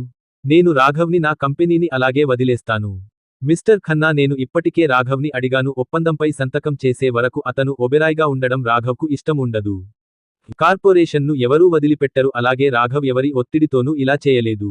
లేకపోతే ఒప్పందాన్ని ఉల్లంఘించవచ్చు. అతను భారీ జరిమానా చెల్లించవలసి ఉంటుంది. ఎలాగైనా రాఘవ్కి అలా చేయడం ఇష్టం లేదు. మా కంపెనీ వాళ్లకి రాఘవంటే కొంచెం ఇష్టం. ఇది నాకు నచ్చింది మరియు రాఘవ్కి కూడా నచ్చింది. కొన్నిసార్లు నేను నా సామర్థ్యానికి బాధితురాలిగా మారాను. నేను కూడా రాఘవ్ నుండి ఏదైనా నేర్చుకోవచ్చు అని భావిస్తున్నాను. చిరునవ్వుతో లక్ష్యాన్ని చేరుకోవాలి. యోగరాజ్ ఖన్నా మొహం చూసి పాచికలు వాడిపోయాయి మరియు అతను తన వస్తువులను తీసుకున్నాడు. మరియు లక్ష్య చేతికి వణుకుతూ, వద్దు సార్ అన్నాడు. అలాంటి ఉద్యోగిని మీ స్వంత చేతులతో తొలగించవచ్చని ఒబెరాయ్. నేను నిన్ను వెళ్ళనివ్వను. తదుపరిసారి ఆశిస్తున్నాను. ఇలాంటి ప్రాజెక్ట్కి సంబంధించి మిమ్మల్ని సంప్రదించడానికి మేము ఆసక్తిగా ఉన్నాము. లక్ష్య కూడా చిరునవ్వుతో కలుస్తుంది. ఇద్దరూ యోగరాజ్ ఖన్నాతో కరచాలనం చేశారు. ఈ రోజుల్లో వాళ్లు తమ దారిలో వెళ్లారు. విజయవంతమైన ప్రాజెక్ట్ యొక్క విజయవంతమైన ఒప్పందం. రాఘవ్ మరియు అతని బృందం లక్ష్యంతో సంతోషంగా ఉన్నారు. ఆమె ఈ రాత్రి తన ఇంట్లో వారందరికీ పార్టీ ఇచ్చింది. ఆ రోజు చాలా మంది కంపెనీ సభ్యులను పిలిచారు. లోపల్నుంచి లక్షయ్య ఇల్లు చూడాలనిపించింది. కానీ కంపెనీలో జరిగిన ప్రతి పార్టీ ఎక్కువగా వారి ఇంట్లో కాదు. దీంతో ఏదో ఒక హోటల్లో ఉంచారు. చాలా తక్కువ మంది మాత్రమే తమ ఇంటిని చూసుకుంటారు. నేను అదృష్టవంతురాలిని. నేను చాలాసార్లు విన్నాను. ఆ ఒబెరాయ్ మాన్షన్ బయటి నుండి చాలా అందంగా ఉంది. లోపలికి రెండింతలు అందంగా కనిపిస్తుంది. జనాలు ఎంతగా మాట్లాడుకుంటే అది కనిపిస్తుంది. ఉత్సుకతతో ఉండవచ్చు కాబట్టి ప్రజలు కూడా చేయవచ్చు. ఇప్పుడు ఆ కంపెనీని చూడాలని అనిపించదు. యజమాని స్వయంగా ఒకరోజు తన ఇంటికి పిలిచాడు. దీన్ని పూర్తి చేయాలనుకుంటున్నారు కాబట్టి వారి కోసం నిద్రించండి. అయితే ఆ తర్వాత ఏం జరగబోతుందనేది మాత్రం చర్చనీయాంశమైంది. కథ గురించి మరింత తెలుసుకోవడానికి సలాం వింటూ ఉండండి. Rocky Bhai one and only మా ఛానెల్లో ప్రతిరోజు. చాలా ధన్యవాదాలు.